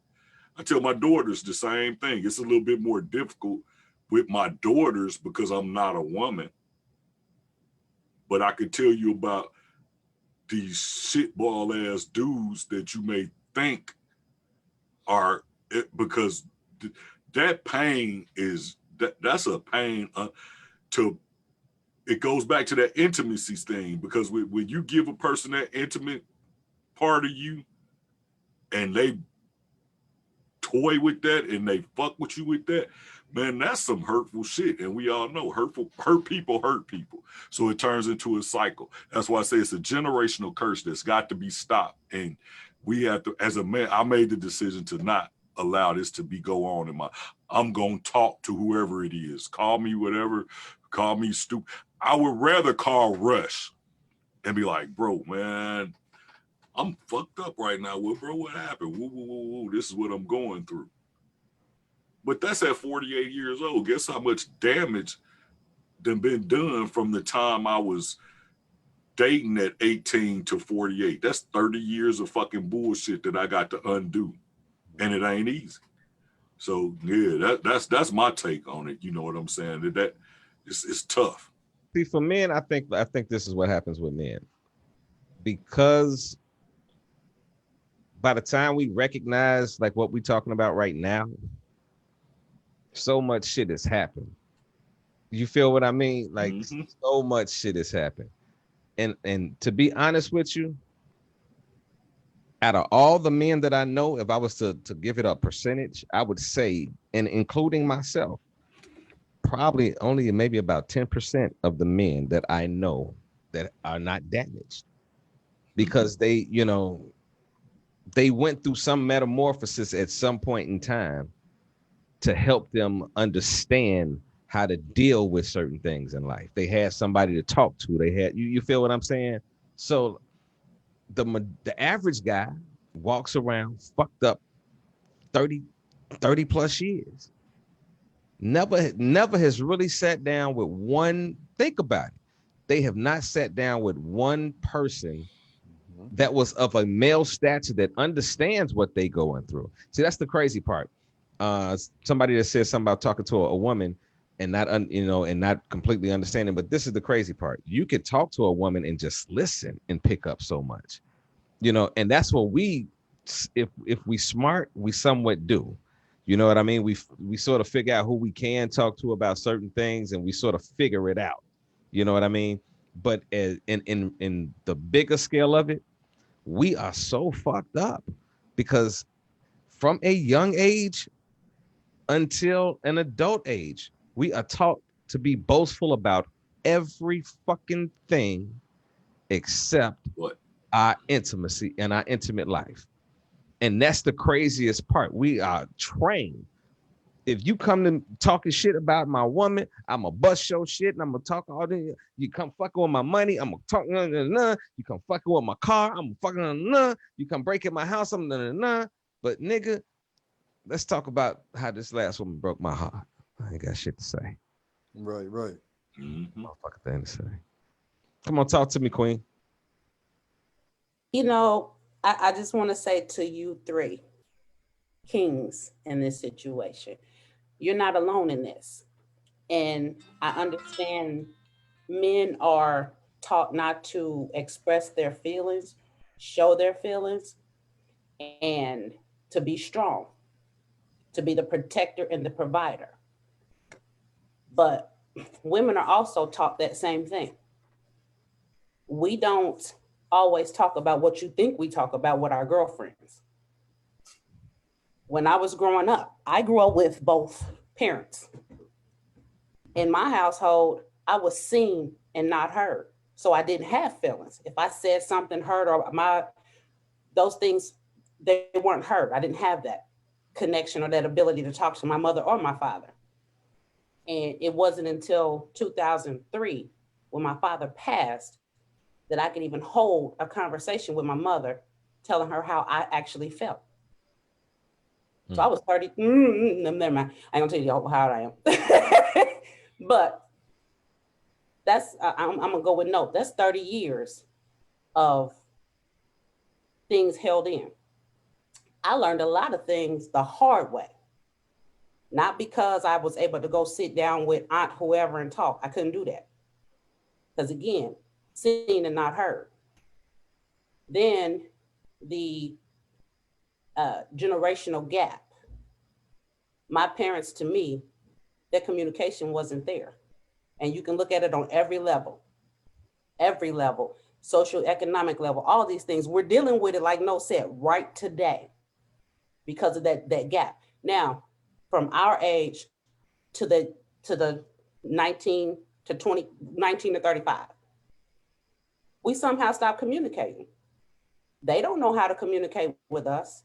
Many of them won't come to us now and tell us how they're feeling, what they're going through, asking for guidance in certain things.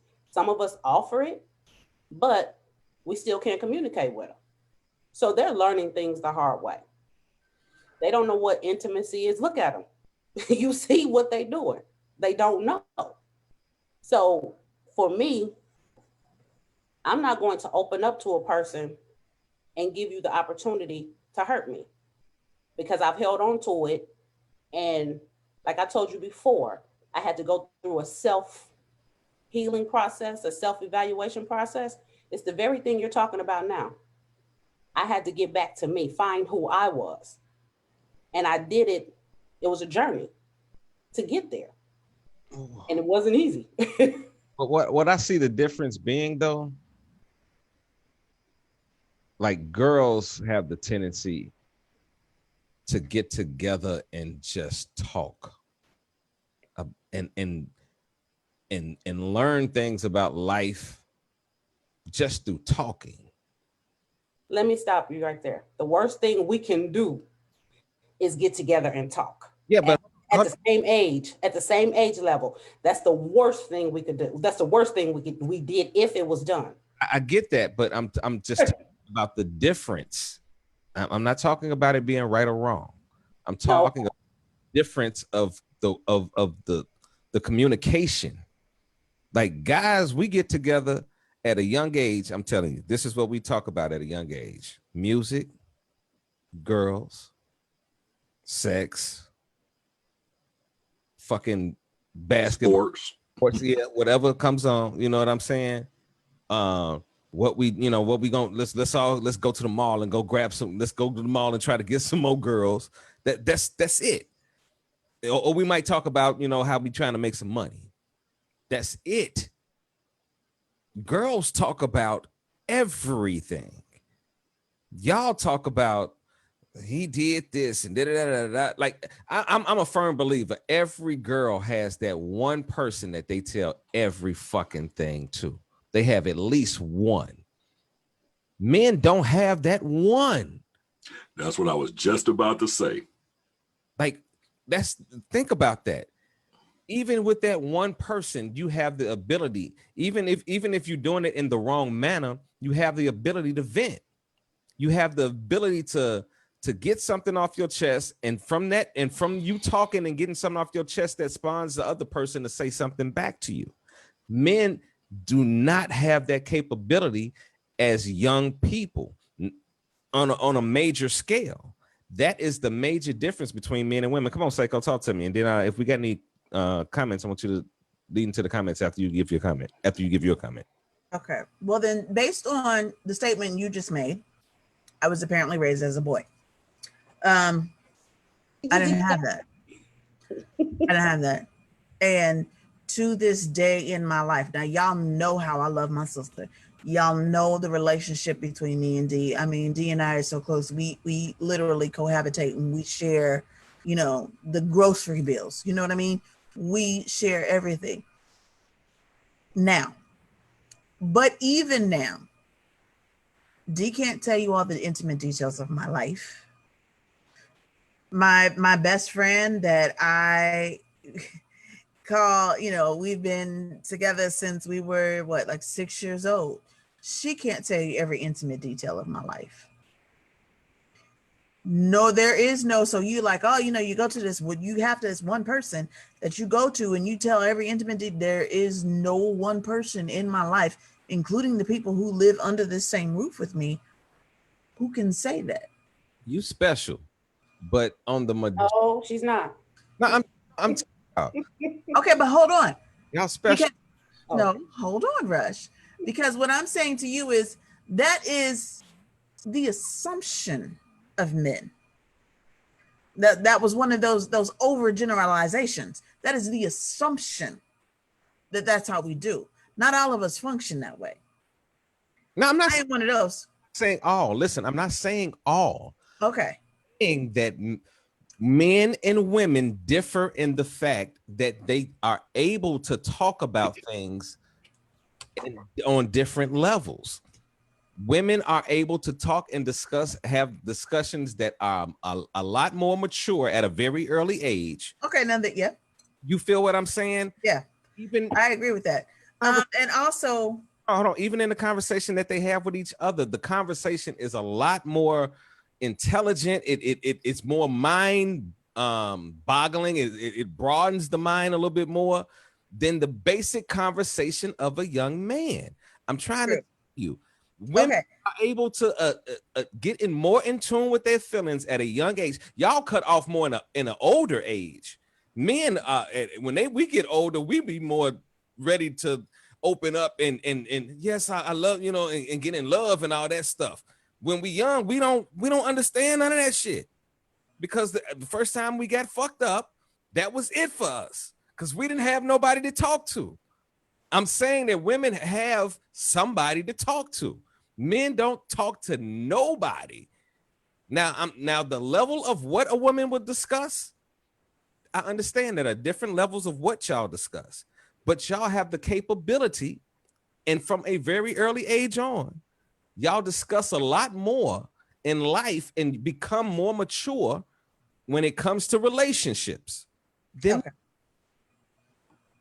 Go ahead. Okay, now I will give you that. When it comes to relationships and whatnot, we do mature at a faster rate. I will give you that. And a lot of that isn't always through conversation, but a lot of that is just through learning. And yeah, we do share some things. Like, he really broke my heart. This happened, and this happened. And I realized that y'all don't necessarily have that person to go to. And I do understand that. So I do agree with you, insofar as that.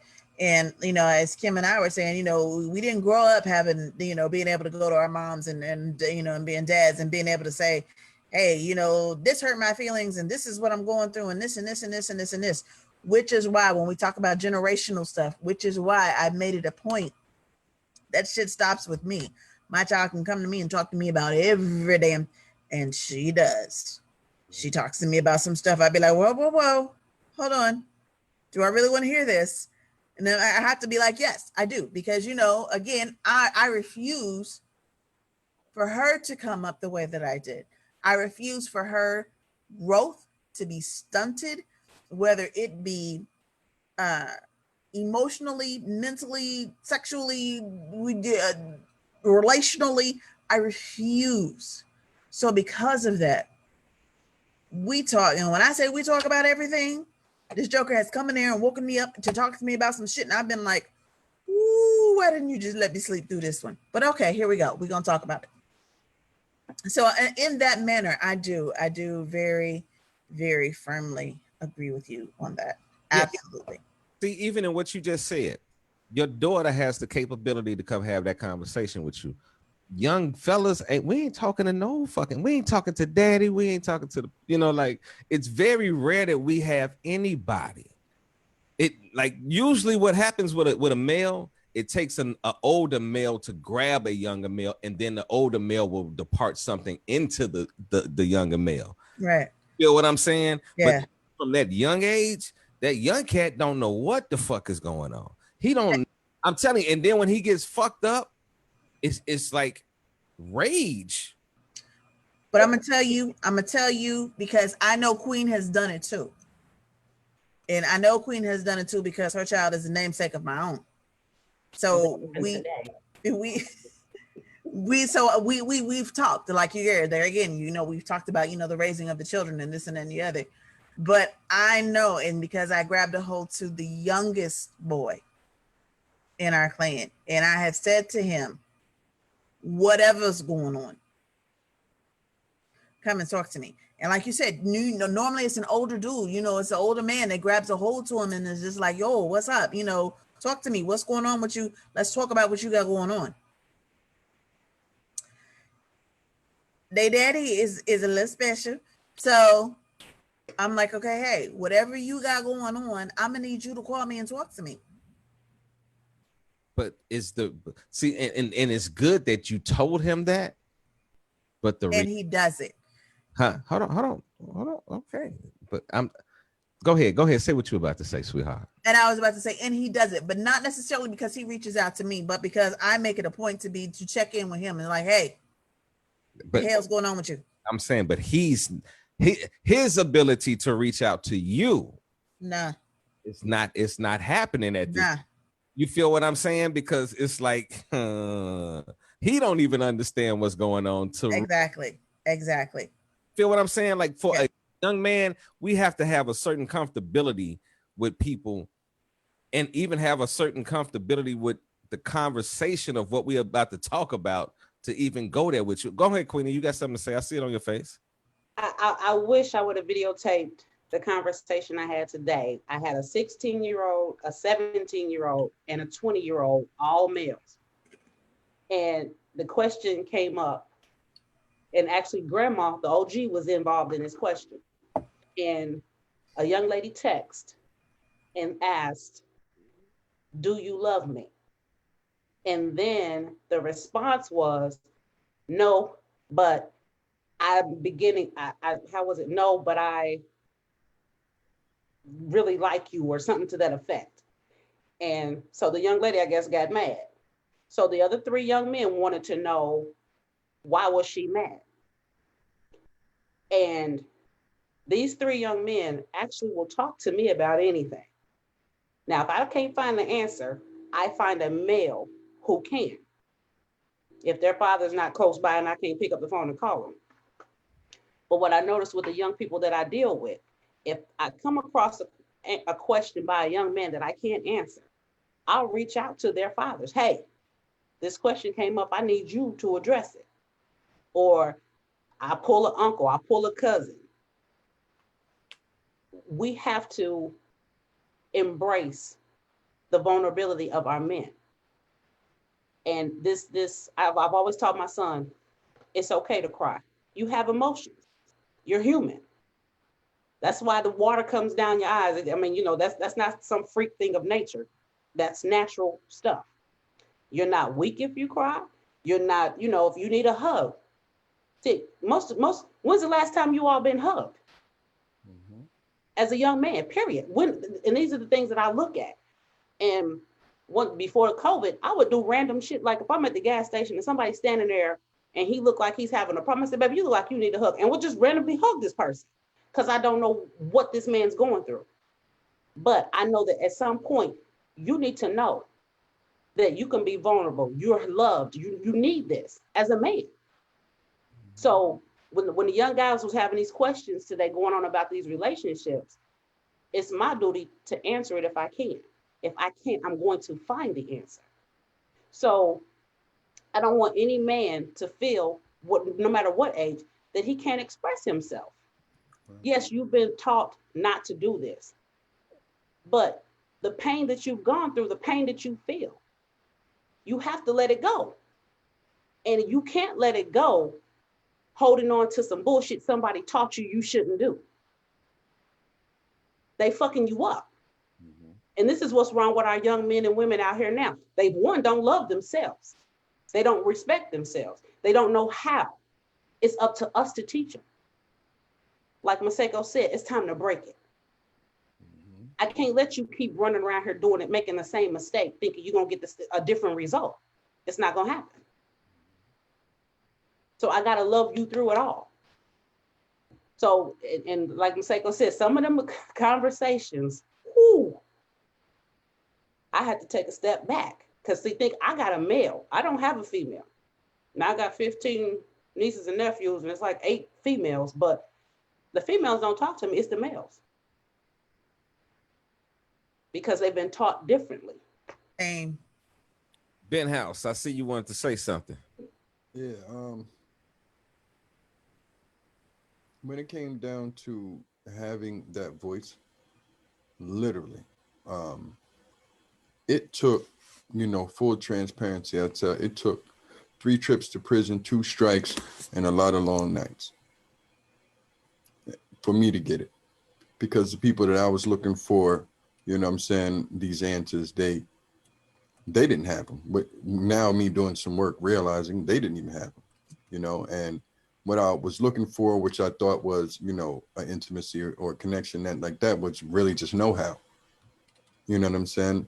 And that know-how, if we could have got these little, jewels early on, would have prepared to us in a way that was, that would be able to circumvent or go right into a relationship, understanding that our heart is on the line. You know what I'm saying? Our emotions on the line. You know what I mean? So the gamble that we invest, we at least understand the odds. You know what I mean? I was that one person that believed in that, archetype, fall in love, playground love, all types of crazy shit. You know what I'm saying? Until literally, you know what I'm saying? All that shit came to an end. After that, it changed my life forever. Now I was always looking for the truth.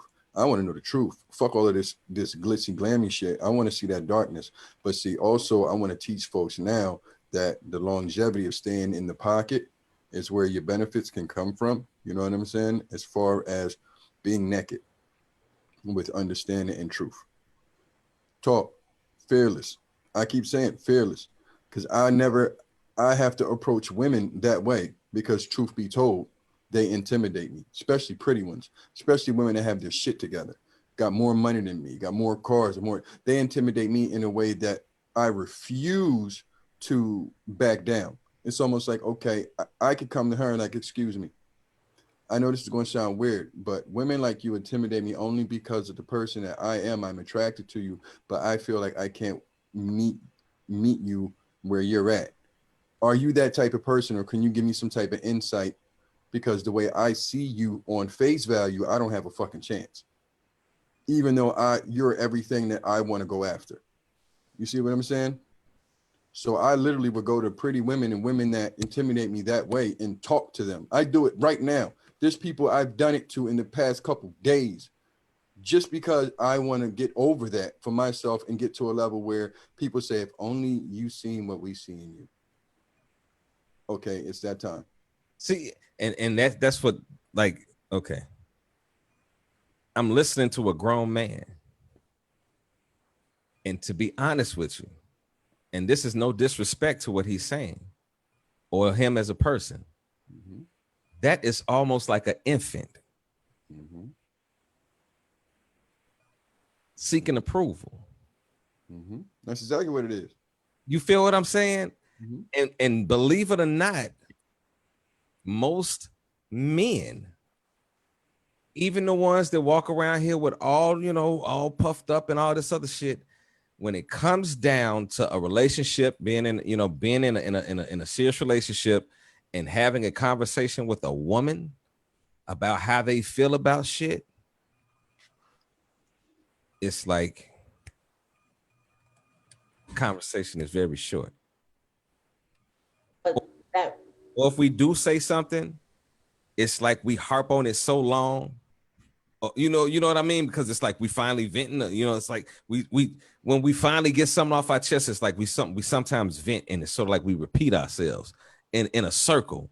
You know what I mean? Because that's all we so used to being in that circle. What were you about to say, Queen? But what he did right there is one of the most attractive things about a man. Absolutely. One of the most attractive. If I can see that in you, if I can see that, like, whoo, I'll gravitate toward that, because as a woman, we're nurturers. So if I see that you're hurting, I'm going to gravitate toward that. That tough, cocky dude, okay, you got it all together, dude. You don't need me for nothing. Bye. It's the one that it's like the little wounded bird. We want to fix that stuff. We can't always fix it, but that's what we're going to gravitate toward. And my thing is, I'm not trying to fix it necessarily, so much as the fact that because I'm going to say something that a lot of dudes is not going to like, they're not going to agree with, and Note's probably going to cuss me out, and then we'll just be even. But I'm going to tell you straight up, that's a man to me. Yeah, you can be hard, you can be protective, you can be this, you can be that. Yeah, that's all that. But can you be vulnerable? Can you let me see who you truly are? If your soul is wounded, can I see that? Will you show that to me?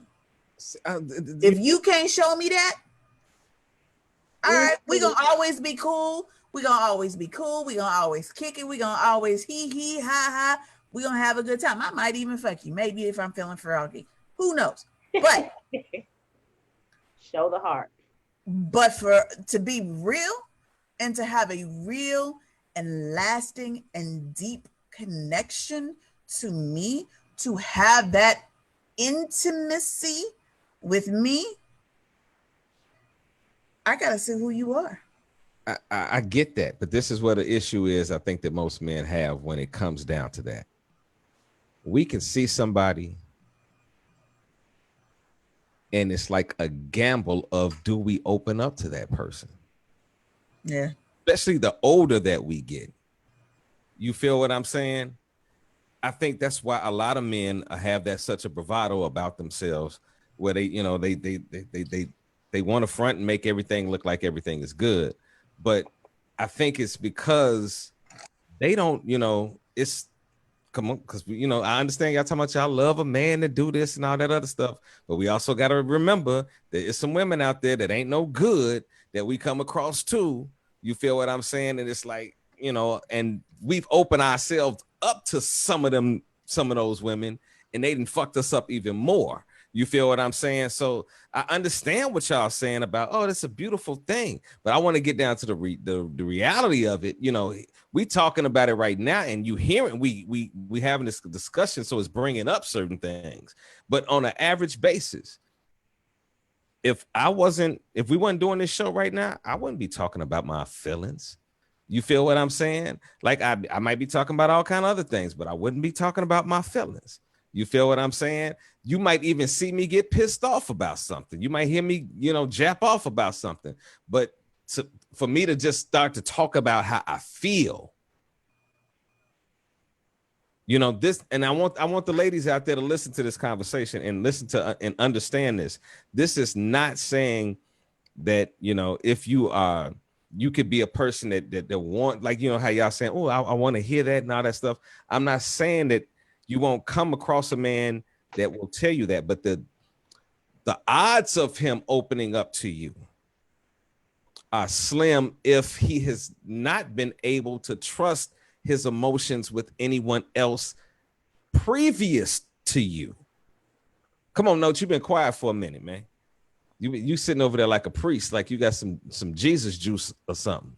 What you got to say? I'm totally different, and y'all, to me, and this is just how I feel about, because I've been listening, y'all went way left, and I'm gonna tell you why. It's not about opening it up. It's about even having the opportunity to have someone there to open up to. That's the difference. That's what I'm saying. I have no problem opening up to my woman, because now I feel like that's my woman. If I'm having an issue, I can talk to her. As a youth coming up, I didn't feel I had that person to even talk to. That's the difference. Like what y'all saying, what I'm hearing from Kim and Seiko is that y'all are initiating a conversation with these young men to get them to open up. But how many of them young men have been in a situation and they got fucked up and they just came and started talking about, man, look, Miss Kim or Miss D, Miss Key, Seiko, I don't know what that's the difference. Do they feel comfortable enough to even come to you? Not if you sitting there in the presence and you open it up to them. The difference is men don't feel they have a outlet. It don't matter. And back to when we were saying, y'all were saying that we don't open up and talk to our girlfriends about everything. We don't do that. But you have her to talk to. That's the difference. You don't mind going to your girlfriend if you just got fucked up in a relationship. You may not give her the details as much as what he did to make you feel that way, but you're going to tell her, yeah, this just really fucked me up because I really cared for him. I don't know, woo, woo, woo, woo, woo. Y'all have that. When we get together, we don't have that. And Kim, I see you shaking your head, but I guarantee you, in your life, you have never been in a situation, so you're telling me you've never been in a situation where somebody broke your heart and you didn't have somebody to go vent to? One, I'm not going to tell, put it like this. See, that's the difference. That's the difference. Women gossip too much, because I'm not going to tell you. But how did you find out they gossip too much? The gossiping. Because I'm going to tell you this. Through my life, I've been the counselor to a lot of people. I've never had the person I can go talk to. They was always coming to me for advice. I still have that. So I'm not telling these people nothing about me. Because now they run their mouth. Women talk too much. Women talk too much. They gossip too damn much. So again, my question is, okay, but again, my question is, throughout your life, when you've been in relationships and that relationship fucked you up, you had nobody you talk to about that situation. Hold on, Note. I'm gonna tell you where it's catching me at with what she's saying. You saying a bunch of people come talk to you, okay? You feel what I'm saying? That means I'm pretty sure it's male and women, since I'm not gonna rock that all up, but they have the ability to come talk to you. Men don't really have that ability to talk to other people. You from a different perspective. That's different, yeah. It's totally different. Different. You choose not to because of them people saying. Hold on. You're viewing it from a different perspective because, listen, you're a woman, and you, even though you still having all these conversations and you're talking to people about something. You're because you're a woman. That's easy for you to do. Even if it's not you pouring out yourself, it's easy for you to sit there and talk to somebody else about what they're going through. For a male, it is not easy to talk about what they are going through. I'm telling you. And it's worse when you don't have somebody it's worse when you know you don't have somebody to go to. So then you don't go to them to talk to about it. But if somebody was to even, like you said, Kim, if you were to come into a man and say, you can talk to me, he still ain't gonna, most men still ain't gonna do it. They're not gonna do that because we have been conditioned not to. Okay, and let me ask you, the three men, this, because I hear what you're saying when you say that you don't have that person to talk to. What kept you from opening up to somebody? Okay, listen, I'm telling you. I know the conditioning part, but it's simple. Conditioning is it. Period. If you grow up and the other men around you aren't talking, you grow up not talking about certain things. Just like your parents used to tell you, don't say nothing about what's going on in this house. That's the way men grow up about everything except for everything that makes us puff up as a man. The money we have, the women we have, the things that pump us up, we talk about. But the things that are on the inside, the shit that the way we feel, this is what I'm saying. We don't have nobody to talk to because ain't nobody talk to us about how they feel. Ain't none of our male friends at 13, 14 years old came and talked to us about a chick that they broke up with. We might know that they got with somebody, that we know that part because that's the part we tell niggas. Yeah, that's my girl right there. You know, but when it go bad and she broke up with you, you ain't telling that shit. You ain't on the phone with your boy. Like, you know, a female will be done broke up with a nigga and got on the phone at 10 minutes like, girl, this nigga ain't shit. This nigga did this. And y'all having a conversation about the life. The life of the relationship. It may not, you may not look at it like I'm sitting here pouring myself out, but the conversation is going. Men don't do that, especially young men. We break the fuck up, and I'm telling you, we go to a room and we get sad by our fucking selves, or we smoke, or we drink, or we do whatever the fuck to take our minds away from the fact that we feel some type of way about a relationship. We don't have nobody to talk. I'm telling you, we don't have nobody to talk to. Like the older we get, and you feel what I'm saying, and we get more settled in life and we start to understand shit, and then we start to have little conversations with certain people that have been there for the longest, more than likely. You feel what I'm saying? You didn't seen them go through certain things, so you can sort of talk about certain things because you was right there. You know what I'm saying? You feel what I'm saying? But if it's some shit that I'm going through and my life is fucked up, I ain't telling nobody unless somebody's around when it's going the fuck on. Y'all know me. You know me personally. When shit go on with me, what do? I shut down. I shut down. And that's what young boys do all the fucking time. And nobody recognizes it because it's the norm. And if I call you on your shit. And if a boy begins to speak what they think, what they going through, because other young boys have that fucked up mentality, they look at him like he got something going on, fucked up. So it makes it everybody else that looks at it like, oh man, I ain't gonna say shit about what the fuck I'm going through. I saw how they roasted him. Yeah.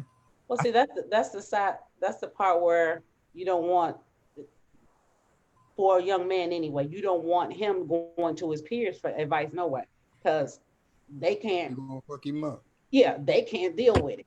That's why I said if I can't answer it, I gotta find a man that I might call you. Hey, Russ, he just asked me, help me, because I think you might know something.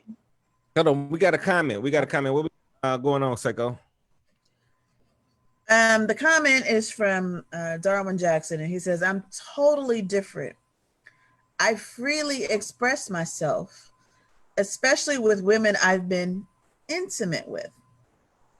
Since my father was nothing like I am. But there again, that comes when we talk about breaking the generational.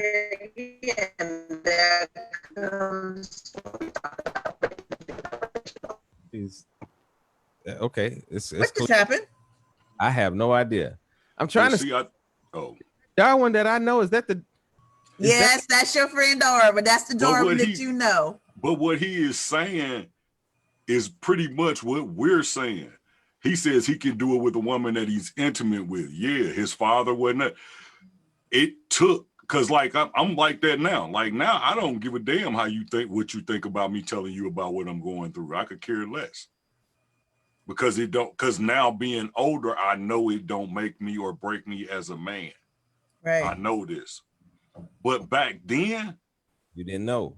We didn't know. Just like Russ just said, you talk that, man, it wouldn't take but 5 minutes for me to tell one of my boys, for me to even open my mouth back in the day at 15, 16 and tell my boys I was hurt by a woman. I'm going to be the laughing joke of that school that day. Everybody in the school going to know that no God, that she fucked no, he was crying to us talking about the nigga pussy whooped. Yeah. This is the shit we endured. Mm-hmm. The nigga is pussy whooped. He crying about this female. He doing this. It's totally different. The reason women, and that's the thing, the reason y'all know they gossip so much is because y'all talk. Yeah. You will know this. I'll put it to you like this. I'll give you a prime example. A woman will know something about a no good nigga before a man will know something about a no good woman. Yep. You know why? Because y'all women will talk. If y'all know that dude ain't shit, y'all will talk. Girl, stay away from it. He not gonna. Men, we don't do those type of things. We don't, unless she a hoe and we talk about nigga, you can hit that. Bullshit. That's the type of call bullshit. All caps. Call it. That's all what it is. Caps.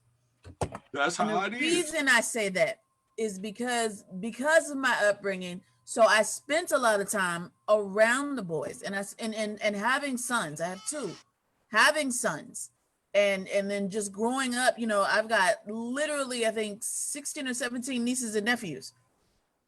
Listening to them, especially the older ones. They're older now, but when they were teenagers. You know, you sitting up there, you know, it's you, your brother, and cat across the street, and dude over there, and y'all playing ball. Y'all sitting up there, y'all playing ball, but when y'all taking a break because everybody's breathing and heavy, you know, then it's, let me tell you about it. Man, let me tell you, this chick, oh, she did this and she did that, yeah. So yeah, a female will say, you know, yeah, that's a no good dude, this and this and this and this. But young fellas do it too. Young fellas is just as quick to do it. But see, young fellas, like I said earlier, when young guys do stuff, it's to boast their ego. Like when young guys talk, 9 times out of 10 they boost, and they trying to say something to somebody to boost their ego.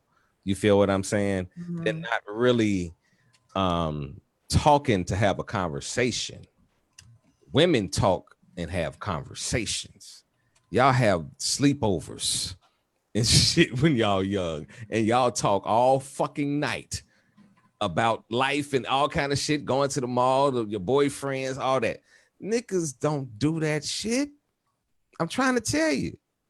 We might go play basketball and talk a little shit and do a little, you know, that's about it. We might talk about, you know, about the job, who doing something, who going, you know, who's talented, who good at this. We talk about everything else in the world. We try to be little politicians, everything, but we will not sit there and talk about the relevancy of relationships and how we feel when we have been deeply impacted by a woman at all. And that's what I wanted to ask Seiko, since she said she called bullshit. What was the actual conversation about? Because I guarantee you it wasn't about him being hurt and how he really felt. It wasn't him saying that this woman fucked up his heart and broke him down. What you're saying, yeah, we do that. I'm on the court shooting ball, and my boy, like, man, let me tell you about this bitch, man. Let me tell you what she did. She whoopty woo woo woo. But I'm not gonna tell you how it affected me though. I'm not gonna do that because in my mind, if I tell y'all that her doing that shit fucked me up as my boys, it's gonna be some type of ridicule about it. That's the nature of a man. That's what we've done. I'm guilty of it. I've done it. One of my partners say woo woo woo and this, that, and the third. I'm like, oh nigga, yeah, she done put that monkey on you, and now you don't know. Now she taking it from you, and you don't know how to act.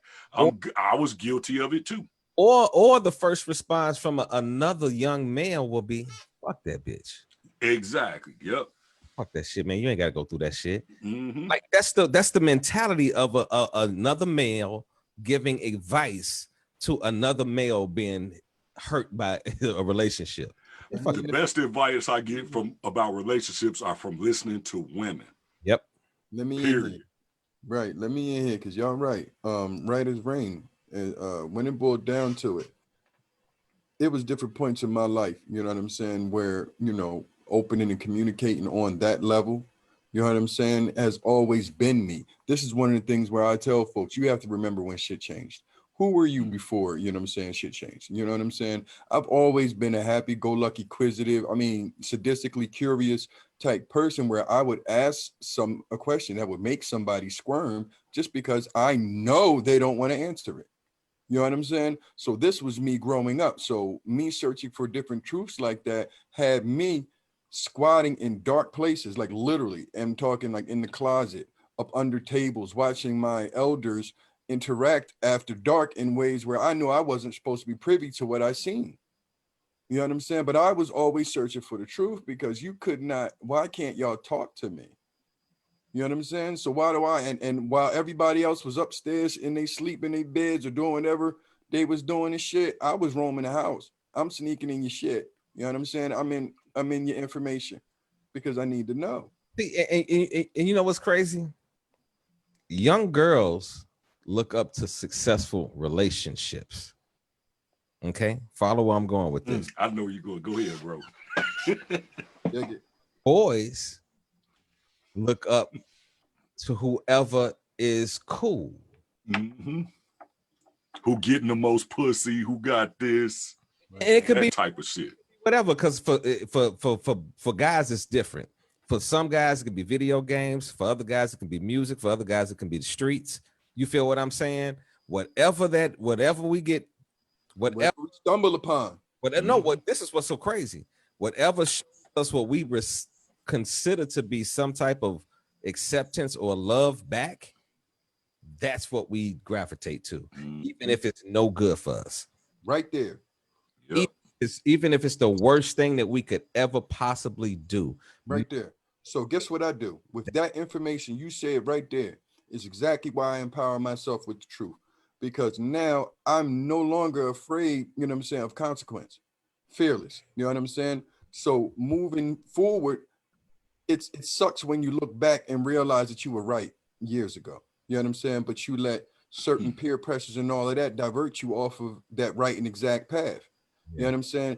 And now, especially us as men, you know what I'm saying, dealing with all of that extra shit coming up, I'm going to say the gift and the curse I was privy to was seeing brothers in a situation where they had no one else but each other to talk to.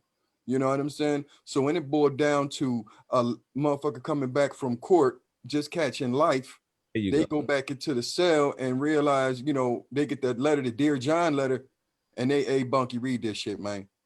You know what I'm saying? They all fucked up in the whole nine and shit like that. And y'all are in the struggle together. So I've been privy to that type of, you know what I'm saying, group, you know, communication where, you know, let's be honest, you got killers, rapists, and thieves sitting there with bleeding hearts. You know what I'm saying?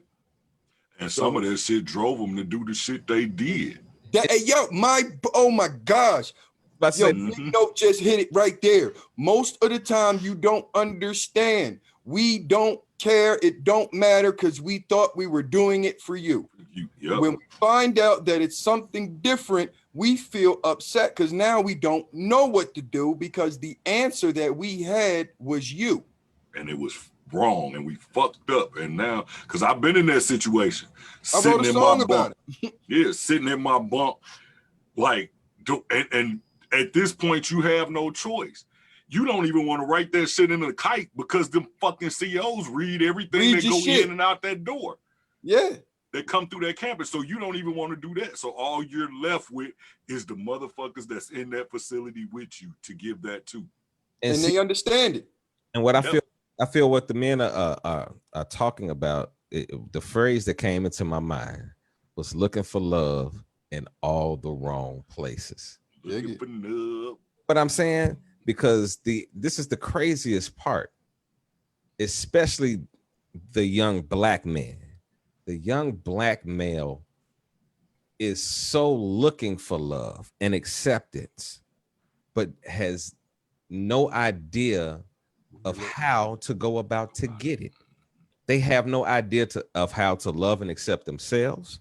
They have no idea how to love and accept anyone else.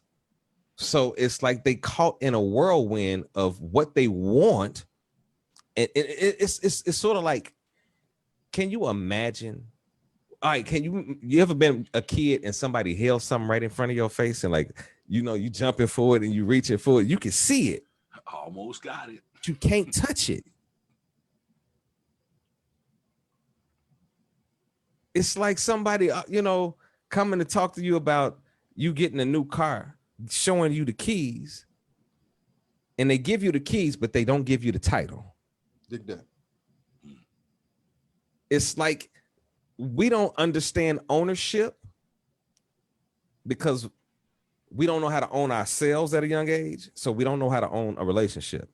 And then the messed up part is in that young age, we become damaged. And at the age the young women are looking for that love, we end up damaging them.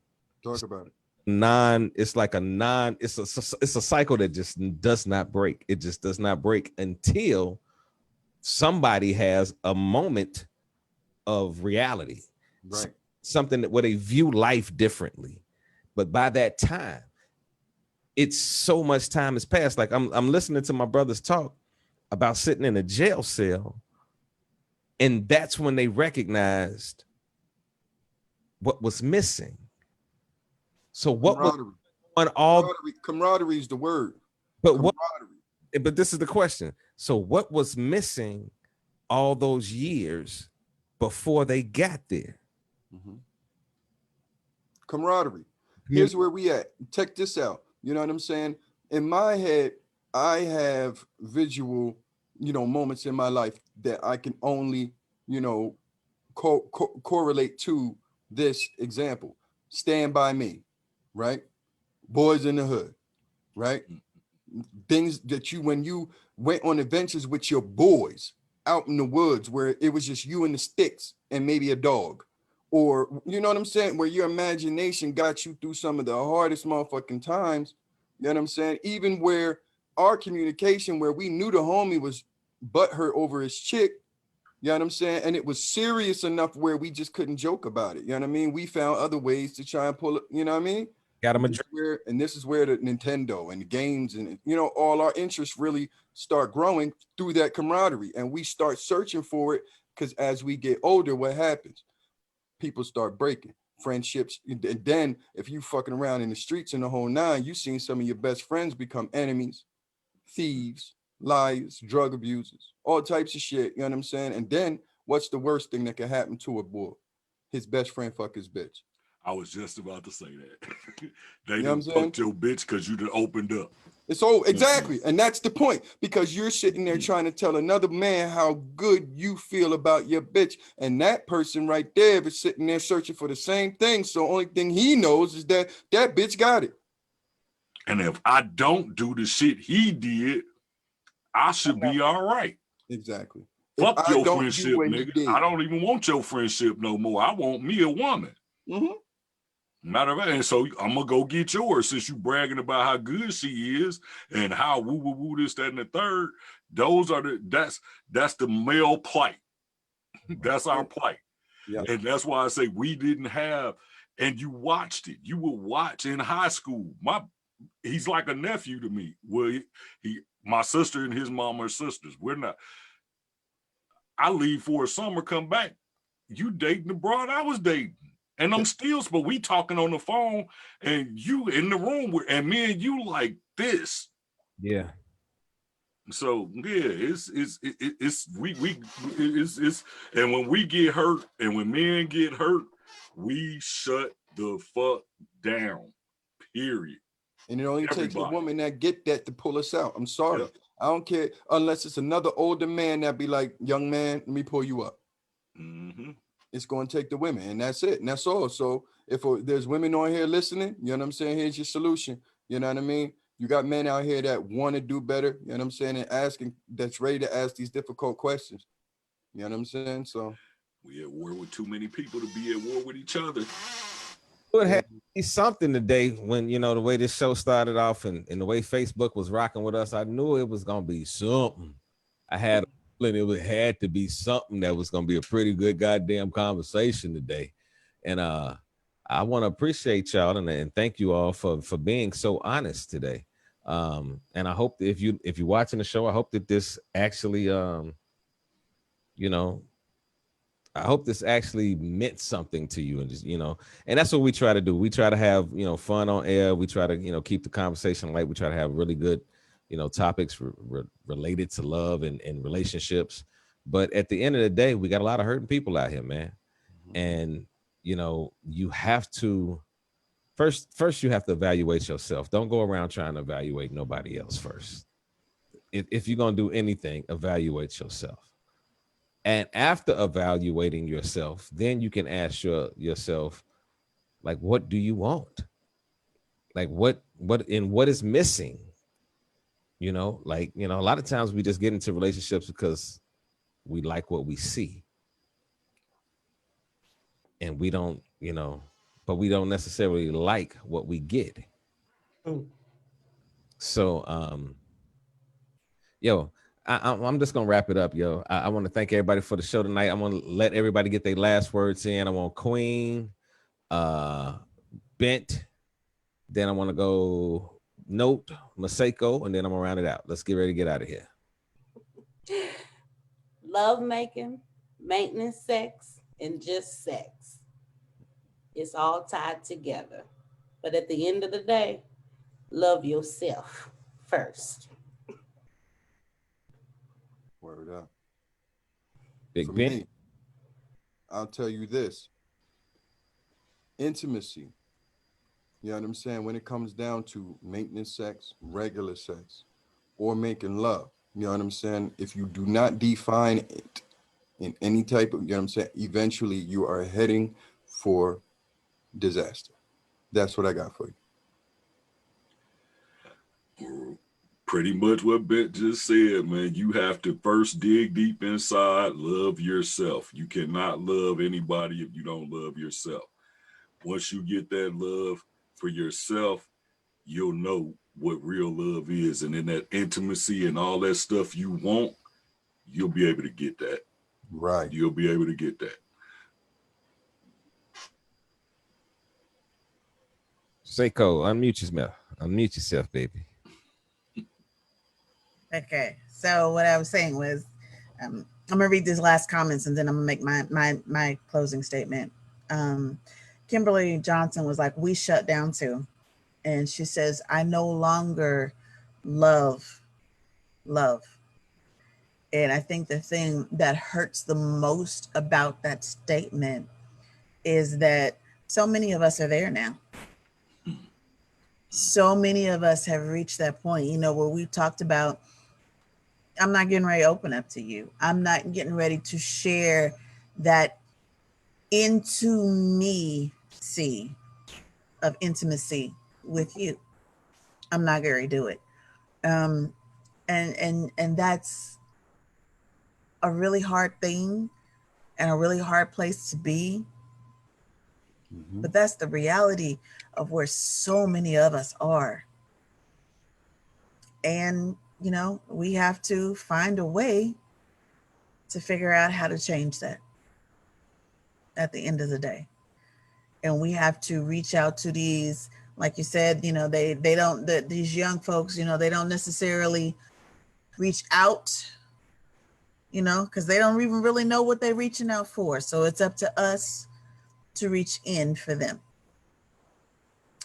So maintenance sex, just sex, making love, none of it means anything without a real, honest, and true level of intimacy. Well, I'll end the show saying this. If you're watching the show, whatever section in life you are in, I don't have a problem with it. You know, all I want to say to you is take a little time to know yourself, evaluate yourself before you try to complicate things by intermingling your lifestyle with somebody else's if you don't know their lifestyle. We live in this social media era where people get in and out of relationships just like that.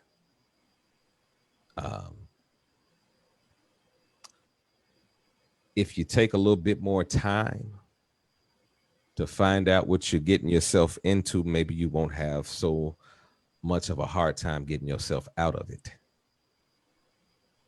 And I think that's all I really want to say. I want to thank everybody for tuning into the show tonight.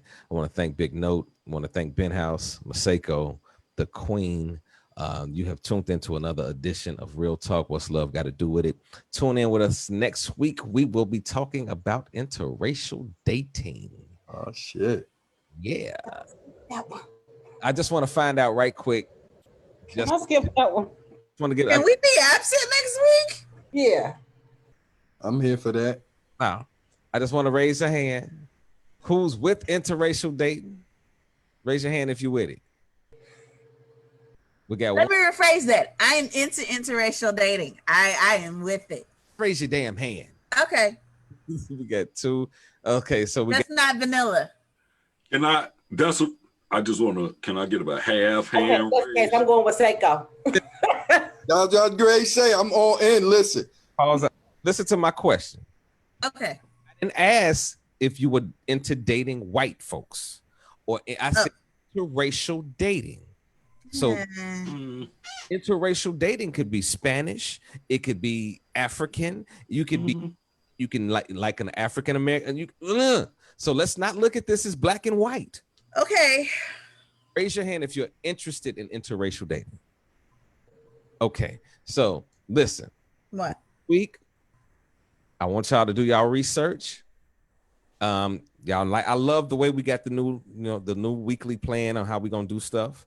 So let's go ahead and focus interracial dating for this next week. And I want to hear what people have to say. And we can also get into races that you like and races that you don't like. So I got some perfect conversation. Okay. So be prepared. We ready to roll this Real Talk. We'll holler at y'all next week. We out of here. Hey. Bye. Peace. Holla.